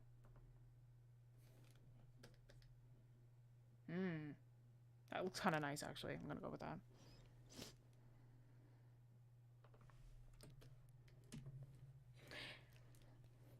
Ooh, Daria. What's my biggest fear? That's gonna get dark. I don't think I can talk about what my biggest fear is, but I can talk about fear. So, you know how much I love horror, right? I love horror. I love monsters. When I was a kid, I hated horror. Horror and monsters. I hated Halloween because that was like the number one thing that like scared me to all heck, right? I hated the monsters. I hated everything to do with Halloween because I just did not want to be near those monsters because I got scared really, really easily. Like anything, like I remember during Halloween, I would hate going to stores. I love shopping, but when during Halloween, I would hate going to stores because they would all be like decked out in Halloween decorations, and I hated that. And I was like, I hit maybe 13, 12. I hit about 12 or 13. And I was like, you know what? I'm tired of being of like scared of everything. So I started watching a lot of horror gameplays, like video games, to like get myself used to it at the very least. It started to help, but what I ended up doing the most was I started reading stories really, really late at night. Like I started really reading a lot of like horror stories, creepypastas, all that fun jazz, really, really late at night. I'm talking like for like a seventh grader, seventh, eighth grader, I started reading them at maybe like 9 to 11 p.m., which is pretty late for that age, right? And I was like, back when I was that age, that was pretty late for that age. And I would just stay up reading them. And what would happen was that for like maybe 2, 3 straight years, because I read them really, really late at night, they would be in my head, and it gave me really, really intense paranoia for like 2 to 3 years. Like, I mean, like, I would think that there was stuff around the corner all the time. I would be scared that there's something gonna get me every single time. I remember one horror story. Um, I have like an irrational fear of sticking my leg out from underneath, like just one leg, from underneath the blankets all the time now. Like I still do it sometimes, but if I do it, then I make sure that it's not hanging off the mattress. I make sure that like if one leg is poking out, that it's not hanging off the mattress. It's on top of my bed sheets because I need to keep them all on the mattress. It's an SCP. It's an SCP that scared me about that. And like I know that it's not real, but like it's just it put this weird ingrained irrational fear into me. If you know what SCP I'm talking about, then like I don't remember the number. I just remember that it would be in like mattress. It would store itself in mattresses and like bedding and camp stuff and whatnot. Um, I can't talk about exactly what it did, but it scared me so much that I'm like I cannot move my legs outside of the bed sheets anymore. That's gonna scare me too much, so I didn't. Um, and I had this paranoia for like maybe 2 years, and now I'm like I'm not scared of anything. It's like I got me so used. So now it's like I seek out stuff that have the ability to scare me because it's like there's nothing that I found that's actually made me super paranoid. The only thing that's made me super paranoid, there's a few horror movies that have done it. Not a lot of them. There's like two. No, there's one that scared me a lot. There's one horror show that scared me a lot. Can't talk about either of them, but they scared me a lot. If you ask me, maybe in the Discord, I'll tell you. But yeah, no, I can't. It's like now, it's like nothing scares me anymore. So that's fear-wise. I lived in boarding school, so I couldn't skip. Also, no snow days. Yeah, no. I'm in Canada. We don't really get snow days here either. Especially Party City. True, yeah. Am I a coffee person? No. I prefer tea. I've been getting used to coffee, but I prefer tea. My favorite tea is I'm kind of basic. I really like green tea, but the thing with my tea is that like I don't like putting sugar in it. 99% of the time, I will take my tea black, like just nothing in it whatsoever, no milk, no nothing. That tends to be how I go with my tea. Really love oolong, Earl Grey, vanilla, Earl Grey in general. Orange Pico. Orange Pico is really great too. Jasmine's pretty nice. Yeah, I just really like tea. I like the bitter teas. I don't really like sweet tea. PewDiePie Amnesia. That's one of them, actually. Yeah, that's one of the classics that I watched to get used to her. It's like not scary now, but it's really, really fun. Amnesia's just a fun kind of thing. I've been playing Little Nightmares too, actually, because my best friend... That's when I play it, when my best friend comes over. Because she wants to watch me play. So then I always play it when she's around. That's the only time I'll play Little Nightmares. I'd play it on my own, but it's like tradition now, since like if I'm playing Little Nightmares, she's watching. Horror junkie Jessie, super true. Is the statue of limitation up on all of your stories? I don't know what that means. I'm sorry.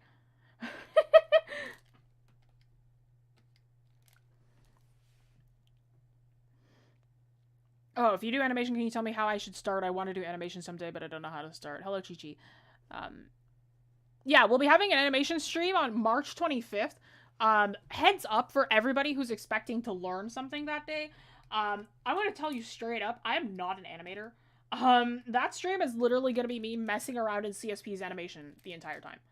I know how to do very, very basic animation. I can do a ball bounce. I can do a run cycle. I can do a walk cycle.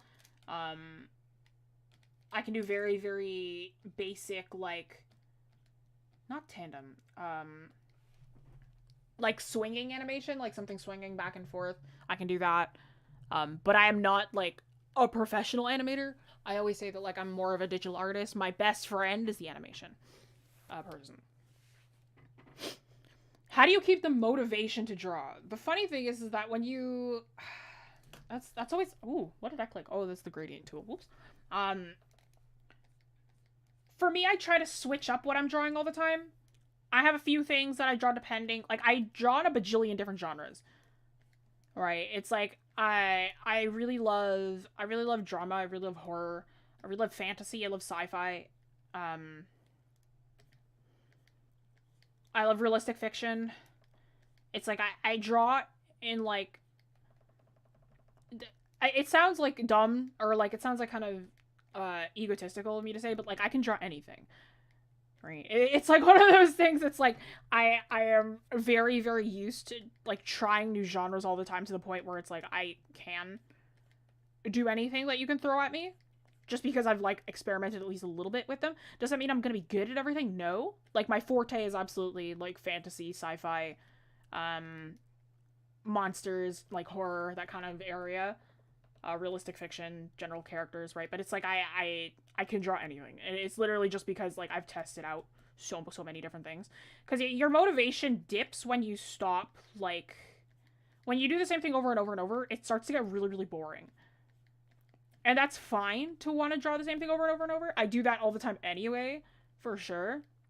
But you gotta find stuff to motivate you. You gotta find stuff to keep your art fun, right? If it's fun for you, then you'll want to keep doing it. Even then, the stuff that you do want to do, sometimes it's hard to get the motivation to do it. So then at that point, you just gotta take a break. It's like, for me, I like to make my work as fun for myself as possible. If it stops being fun, then I stop doing it. That's literally how it goes. Unless if it's, like, part of my job, or, like, I have to do it for something, then I will do it, obviously. But, like, if like, in terms of, like, my personal work, if something just stops being fun for me, I will stop. Like, just full stop. Or it'll fade out at some point. Like, at one point on Twitter and Instagram, I got really, really popular for, like, drawing Hunter x Hunter fan art all the time. And I got very, very bored of Hunter x Hunter art at one point. And I was like, yeah, I'm just gonna stop. And I did. I don't care. You know? I have nothing against Hunter x Hunter. It's just like I got very, very bored of doing fan art for it over and over. So I was like, okay, I'm just gonna switch what I'm doing now. Because as an artist, you gotta find stuff to motivate you. You're not gonna be... It's not gonna be like a magic card. You have to kind of figure out your own, like, motivators and whatnot.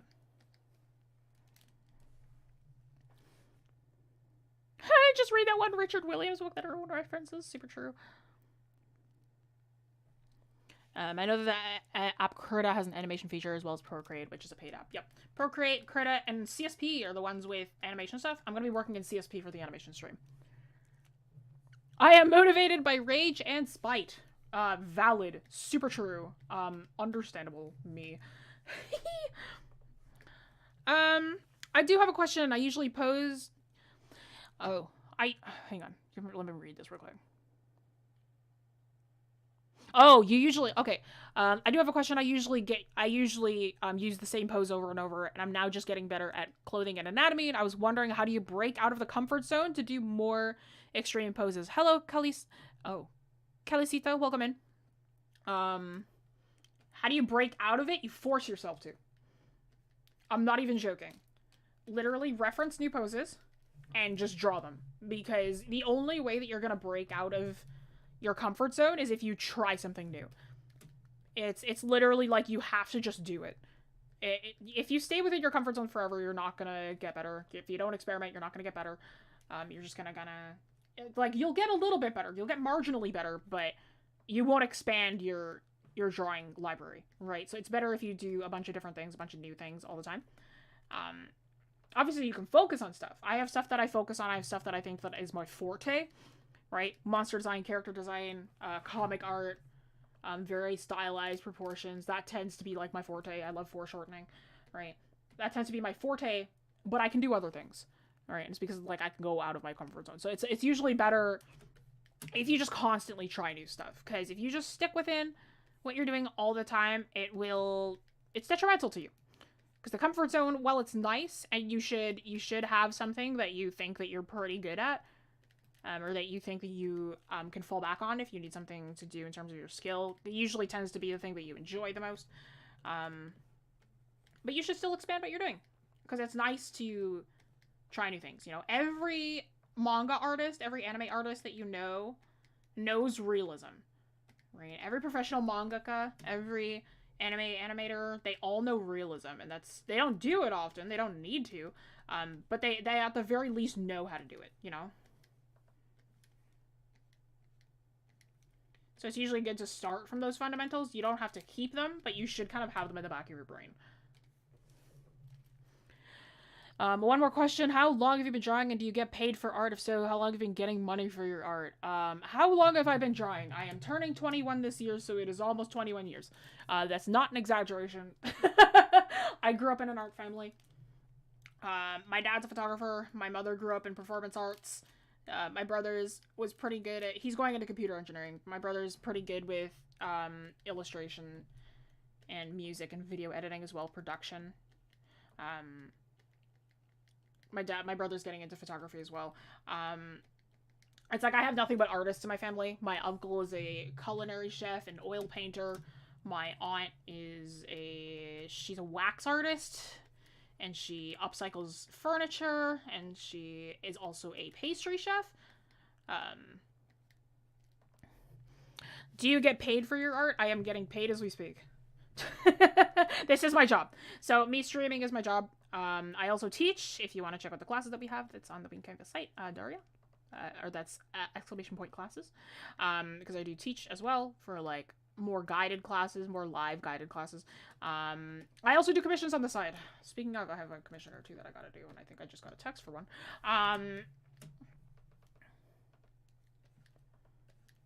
But I do commissions on the side. I started commissions when I was technically 14. I started taking online commissions when I was around 16 or 15. But I've been doing commissions, period, since I was maybe 14. And those were mostly just in-person ones. Like, people would request them in person. They would pay me for that. But now I do more online ones than I do in-person ones.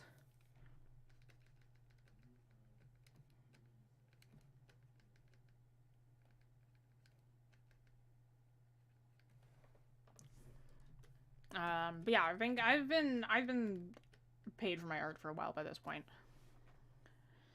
I just like character design. Soup's true. I'm older than you. I thought you were 1 to 2 years older than me. Nope. I am. I just turned.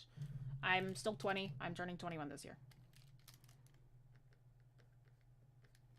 Actually, I don't know your age, so I wouldn't know, but I suppose if you're older than almost 21, then yes. I turned 21 in June 20th. I am a 2000s baby.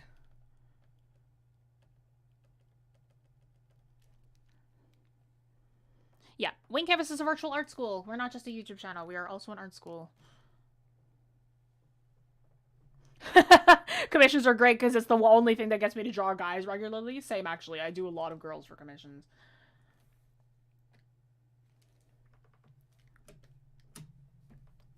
Even though I mostly draw men. That tends to be my forte. But can I draw women? Yes, of course. I have no issue with drawing girls. I just have a preference for drawing men.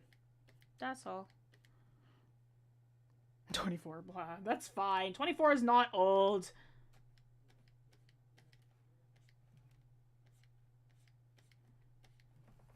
"24 is still perfectly young."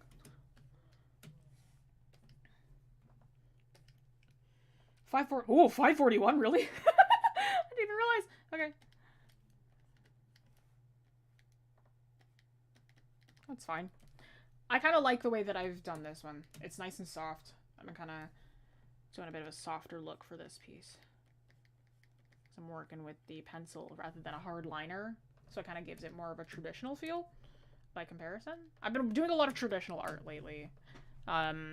The one thing that's a lot of my favorite professors say is, like, digital is fantastic, traditional is fantastic, but working in both, it'll allow you to improve both in tandem. And that's super, super true. Like, if you prefer, like, traditional or digital, that's totally fine. But working in both will improve both.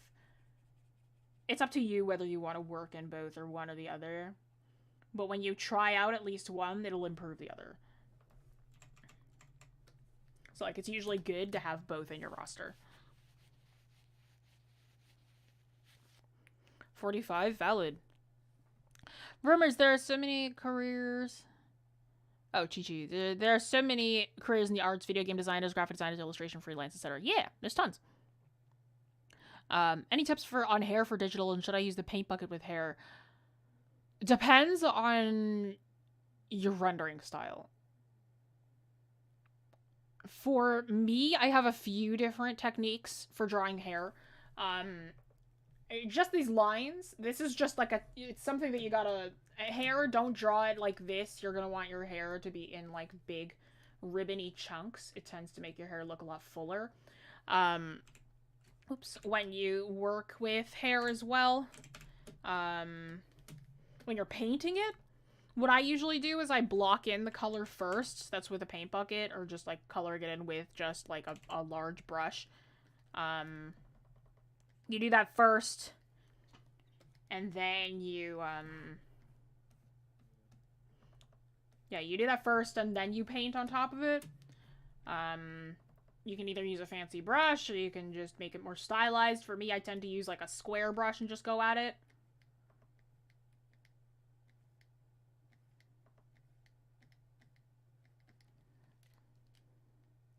Thanks for joining, Sleepy. But yeah, it's literally, like, it depends on your rendering process. For me, I really like, a lot of the times I work, celled, so with cell shading, so it's, like, hard shadows. So I tend to just paint bucket it in, add in the shadows for the hair, on another solid layer, multiply layer, and then I move on. For painted hair, I do, like, a paint bucket, I add in some solid shadows, and then I merge the layers and paint on top of it. But it depends on your methods. Anyone older than exactly my age is old, and anyone younger than me is a child. Those are the rules. Wow, Oz. For me, my threshold for, like, considered quote-unquote old is, like, really, really high. I think anybody older than, like, 65 is old for me. Or, anybody older than 60 is old for me, I think.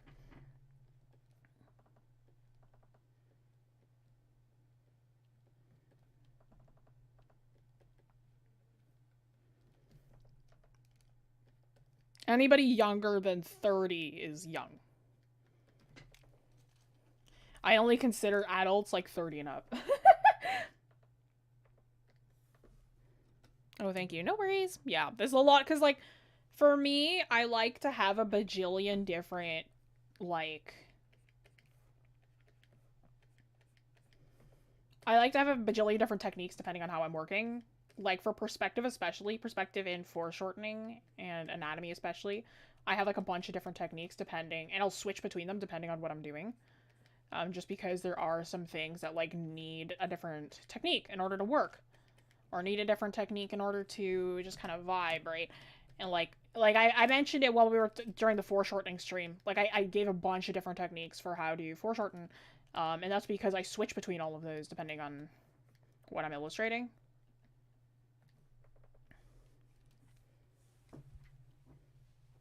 Does render mean like your method of doing it? Basically, it's your method of completion. It's your method slash level of completion on your work. So everybody renders differently. You have the sketch phase and then you have the rendering phase. So when you start at your line art, or when you get out of the sketching phase, that's your rendering. So I'm rendering right now. Me doing the sketch or going on the lines right now is the rendering phase. Technically. I plan to live until about 170, so I've adjusted my scale relative to that. Valid. Valid. I am cool with living the normal amount of human years. So around 80 to 90. I'm okay with that. I hear about how sad people who are in the hundreds are, and I'm like, I don't know if I want to vibe with that. I'm not gonna lie.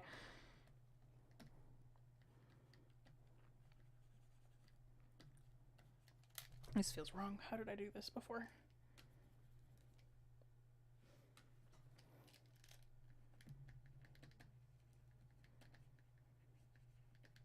There we go.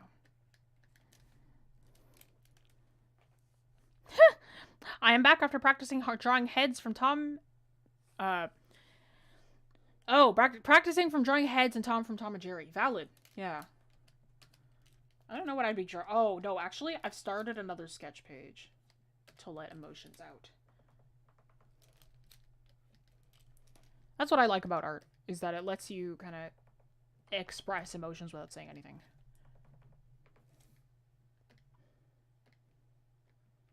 So I've started another thing. I've started a bit more of a... Okay. Here's a little tangent from me. Vent art gets a lot of a bad rap because people are like, oh, it's usually really edgy and whatever. Vent art is literally just a way to get emotions off of your chest. Vent art can be anything from like edgy to like very non-edgy. Right? It tends to be more edgy because vent art is usually a way to get negative emotions off your chest, but sometimes it just gets to get like a whole load of emotions off your chest. You know, that tends to be how I get feelings off of myself, right? I think like I always tell people, you'll know that I'm upset when my work gets really, really weird. Like, when I start to get really, really experimental, or, like, when my work gets, like, hyper detailed in a way that's, like, really outside of my comfort zone. Because, like, when people know what I draw, over time, like, they get used to seeing what my patterns are. If I start to draw something that's really outside of my comfort zone, or, like, if, like, my work gets really, really weird, then you know that I'm, like, not in a good mood. Or I'm working on an assignment for school. It's one or the other. Hello, Azzy. Welcome in. Welcome to the stream. But yeah, if you ever see me start... Like, I remember in the middle of me debating whether I wanted to switch out of my old major. For those who don't know, my old major was game art. So I studied in game art for a while, which is why I'm trained in concept work. And while I was in that program, I liked it, but it wasn't really what I wanted to do. Like, I realized midway that I really, really wanted to work in comics, because I love comics. And I still love concepting as well. And according to, like, all of my profs, the route to go for concept is illustration, not game art. And I think, like, so, like, during that time of me being, like, really, really, like, upset about needing to switch my major because it was, like, a really, really big decision, and something I can't really go back on, I did a lot of really weird art. I had this one series called The Ballerina, and it was just a lot of, like, really stretched out, kind of broken looking figures. Just to kind of show off how I was feeling, you know, worked in two tones, nothing but really violent neons. It was like a really, really, it was a fun series. It kind of helped get a little bit off my chest. But yeah, art is it's a method of self-expression, right? You as an individual, you make your art, the idealist way of looking at it is you make your art for yourself. Right? And depending on what you decide to do, right? If you're a hobbyist, your work can really be just whatever the heck you want, right? It's not your profession. It's not anything. It can just be whatever you want. A lot of people who are not artists use art as their method of relaxation, right? People who are artists, sometimes they use it as their method of relaxation too, plus another hobby or two, right? It's like your art is you at the very end of the day. You know, you have to detach yourself from your art sometimes, especially if you're working for somebody else. They need a concept, they need a design done. You got to stop taking stuff so personally. But your own personal work, it's personal. It's literally what it is. So a lot of the times artists will funnel themselves into their work, and like, you know, that's totally fine. Your video on line art tips helped me a lot. My heartfelt thanks for that. No worries. Now you know. Yes, now you know. Now you know. If you ever see my work, if you ever see me post something real weird, you know I'm not in the mood for anything. How am I doing? I'm doing all right, Tommy. Hope you're doing good as well, dog. How do you find jobs to help in comics? Inking, shading, a colorist. Find job postings. Post a portfolio online. Say that you're a colorist, or like what you specialize in, what your traits are, like what you're good with. Post your work online. Like, your number one thing as an artist is you should have some kind of portfolio somewhere, usually as an online website or just a social media page with all of your professional work. I need to make a portfolio website. But it's like I already have an art. I have like 2 art jobs. I don't really need 2 just yet. I'm not in any rush. But yeah. Thanks. No worries. Hope you're doing good, Tommy. Ooh, we got 7 minutes. All right, I'm almost on this. But yeah, it is a lot of, like, you're gonna have to job search. It's the thing with art is that job searching for art is a lot harder than other jobs, because it's not like it's gonna be on LinkedIn or anything, or it might be, but it probably isn't what you're looking for. So a lot of it is finding the job postings directly from the studios, or posting a portfolio online, and then people will find you through that.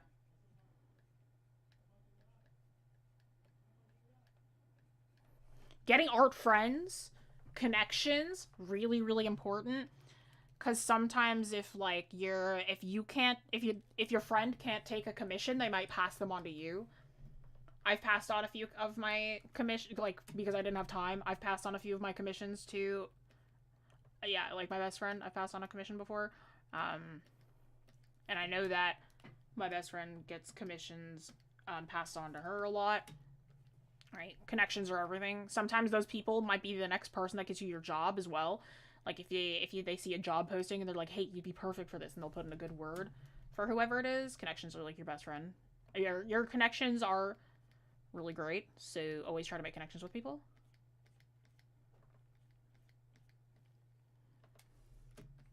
Internships as well. Yep, Daria's right. Internships are usually really, really good. It's a good way to make connections and get experience. I'm waiting until my work is stabilized more to make a proper portfolio. Once I have more art built up at my current level, I keep track of which of my friends' comms open. I've passed on commissions to people I know if I can't do it. Yeah. Yeah, like my commissions right now are open only to mutuals. So like friends or people who I follow and back, right? It's like those are the only people who my commissions are open to right now because I don't have the option or I don't have the time to do anything more than that right now. Um it's like I'd love to, but school is really kicking me. So I only do it for like I only have commissions open for friends and whatnot right now. Um Friends and mutuals and whatnot. But I don't have the time for anything else at the moment.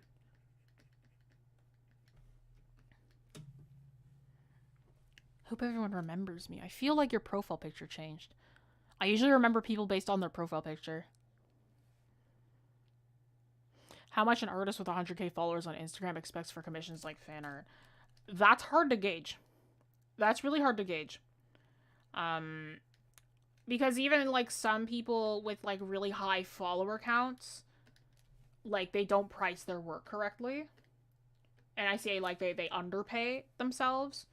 Or people get upset when they're overpaid. Or not overpaid, sorry, when they pay the correct price. And like followers should not be something that you try to aim for. I'm just gonna put that out there. Like it's funky how you worded that because really you shouldn't be looking for followers. Trying to lean back on art as a job through the internet is really, really tough. Like that's incredibly tough. It takes like obviously there's a lot of SEO, there's a lot of stuff that you can do for it, but like at the end of the day, you can have the best SEO and the best like click-through retention and whatever, like, but you just might not make any money off of it, period. It's really a game of luck. Even then, like, even if you have like the best SEO, even if you have like the best click-through rate, if you have the best like whatever, right, you still might not be as successful as you think you are, right? Art will, it's very rare that art will make you rich. Like, I'm just gonna put that out there. It's very, oh, I'm sorry, I hit my mic. I kind of moved my hand back and it's like, I'm so sorry. But yeah, art will very, very rarely make you rich. It'll help. It's like, it's a job. You can always get a job within art. It's hard, but you'll get a job. There's lots of jobs for art. But it will not make you like a bajillionaire, you know? And money shouldn't be the thing that you're chasing after for art. Because if you're only chasing after the bills with art, art is gonna be the worst thing that you will ever do to yourself. I don't really say this as often anymore, but I guess it's more relevant now. Art is soul crushing. It really is. You have to be like, you have to have a pretty strong willpower to do art as a job. You have to be constantly creative. You have to be willing to stay up for really, really late. You have to be willing to get feedback, and your work will be critiqued like crazy. And like, even if you know that what they're saying is wrong, you'll have to follow them no matter what. Sometimes you get really terrible bosses. They might yell at you. They might say that your work is horrible. You need elephant skin in order to be an artist, because critique is like one of the like hardest things that a lot of artists have to go through. You need to be able to handle critique, but you also need to get over a perfectionist mindset. Good enough is better than perfect is something that a lot of artists have to learn. It's like, if you're only going after the money, you're literally setting yourself up for a terrible time. That's the best way that I can put it. Art, if you love art, and it's still soul crushing if you love art. That's the thing. I love art. I adore art. I would never do anything else other than art. But it's super tiring.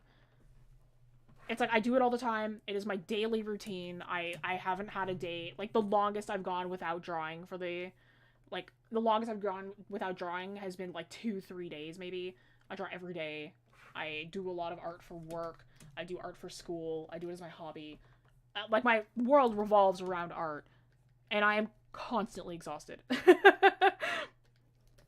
You know? So don't try to think of art in the way of, like, money. Because that's just not, it's not going to help you. It's going to make you exhausted. It's going to burn you out. And it's also like, it just kind of, it wrecks the notion of what art is to begin with. Art is expression. Art is something that makes the world more beautiful. And thinking of art as nothing but monetary, it wrecks the idea of what art is. You know? It turns art into content rather than art. That's the best way I can put it. It becomes a monetary thing rather than actual art itself. That's something that I'm kind of passionate about. That's why I kind of went off about it, because I usually don't go off that hard on things, but it sounded like a gong, did it? I'm so sorry. Invited my friends to your Discord server. Excellent. So it's not a bad idea to have a normal job and do art? No, of course not. That's literally what a lot of artists do. Having a normal job with art on the side is one of the best things you can do for yourself, because you're making your job not your entire life. It's quite frankly really, really therapeutic. I know a lot of, like, one of my close friends, she wants to be a pediatrician, so she wants to be a child doctor. And she draws on the side. She draws and paints to help her relax. Same thing with another friend of mine. She wants to be a pharmaceutical scientist or pharmaceutical person. Like, she wants to work in the pharmacy and, like, work on medicine for the pharmacy. And she loves painting on the side. She loves making jewelry. She loves sewing. And those are stuff that she does on the side. She doesn't want to do it as a career, but it helps her relax. So it's an amazing idea if you have like a quote unquote normal job, but then also do art on the side, because it just helps with your mental health, really. I really like to draw skeletons. Same. Art helps me to relax, so I always refrain from monetizing it. Valid, yeah. Main reason I went for a normal major in school. Valid. Yeah, freelance art is basically avoiding a 9 to 5 to work 24/7, basically. Recently, my friends are pestering me to draw for them, so it crossed my mind why I am not charging for it. You could also, there's a really magical word that you could learn as well. It's the word no. It's amazing. It changes your life, right? It's like, it's fantastic. You don't need to charge for it. You could just say no. If you don't want to. If you want to do it, like I do work for free all the time. If we're friends, I'll do work for you for free. Like, I have no qualms about that. Like, I will do work for you for free. I do not care. But yeah, it's a magical word. It's crazy. It's fantastic. The word no is like, it's I don't know if you've ever heard of it, but it's like, it's a really, really great time. And I'm late again. That's okay. I'm sorry, Mo. I was actually just about to end the stream. Have I ever drawn Sans from Undertale? I was obsessed with Undertale when it first came out. Yes, I have drawn Sans from Undertale. I had it memorized. Sup, hello. None of my friends have ever asked me to draw for them because they already know, yeah. My friends they used to ask a lot more, but they don't really anymore.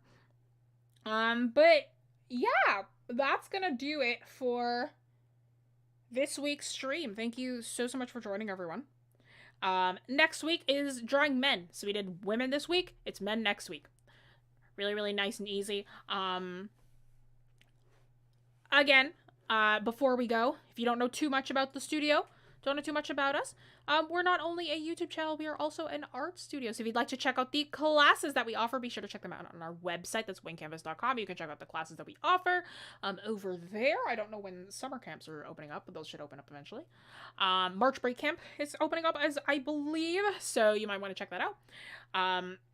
This file that you see in front of you, along with the lesson that we did today, those are both going to be available on our Discord. So if you'd like to check out the Discord, be sure to. Daria has just probably popped that into there.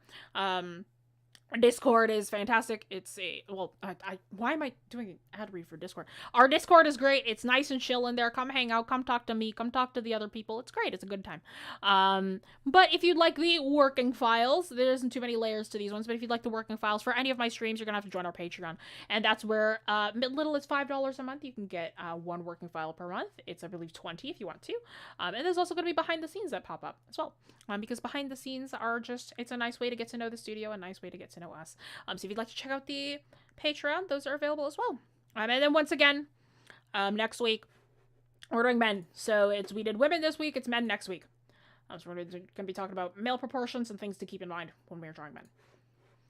But yeah, thanks so much for joining, everyone. I'll see y'all next week. Bye bye. Au revoir.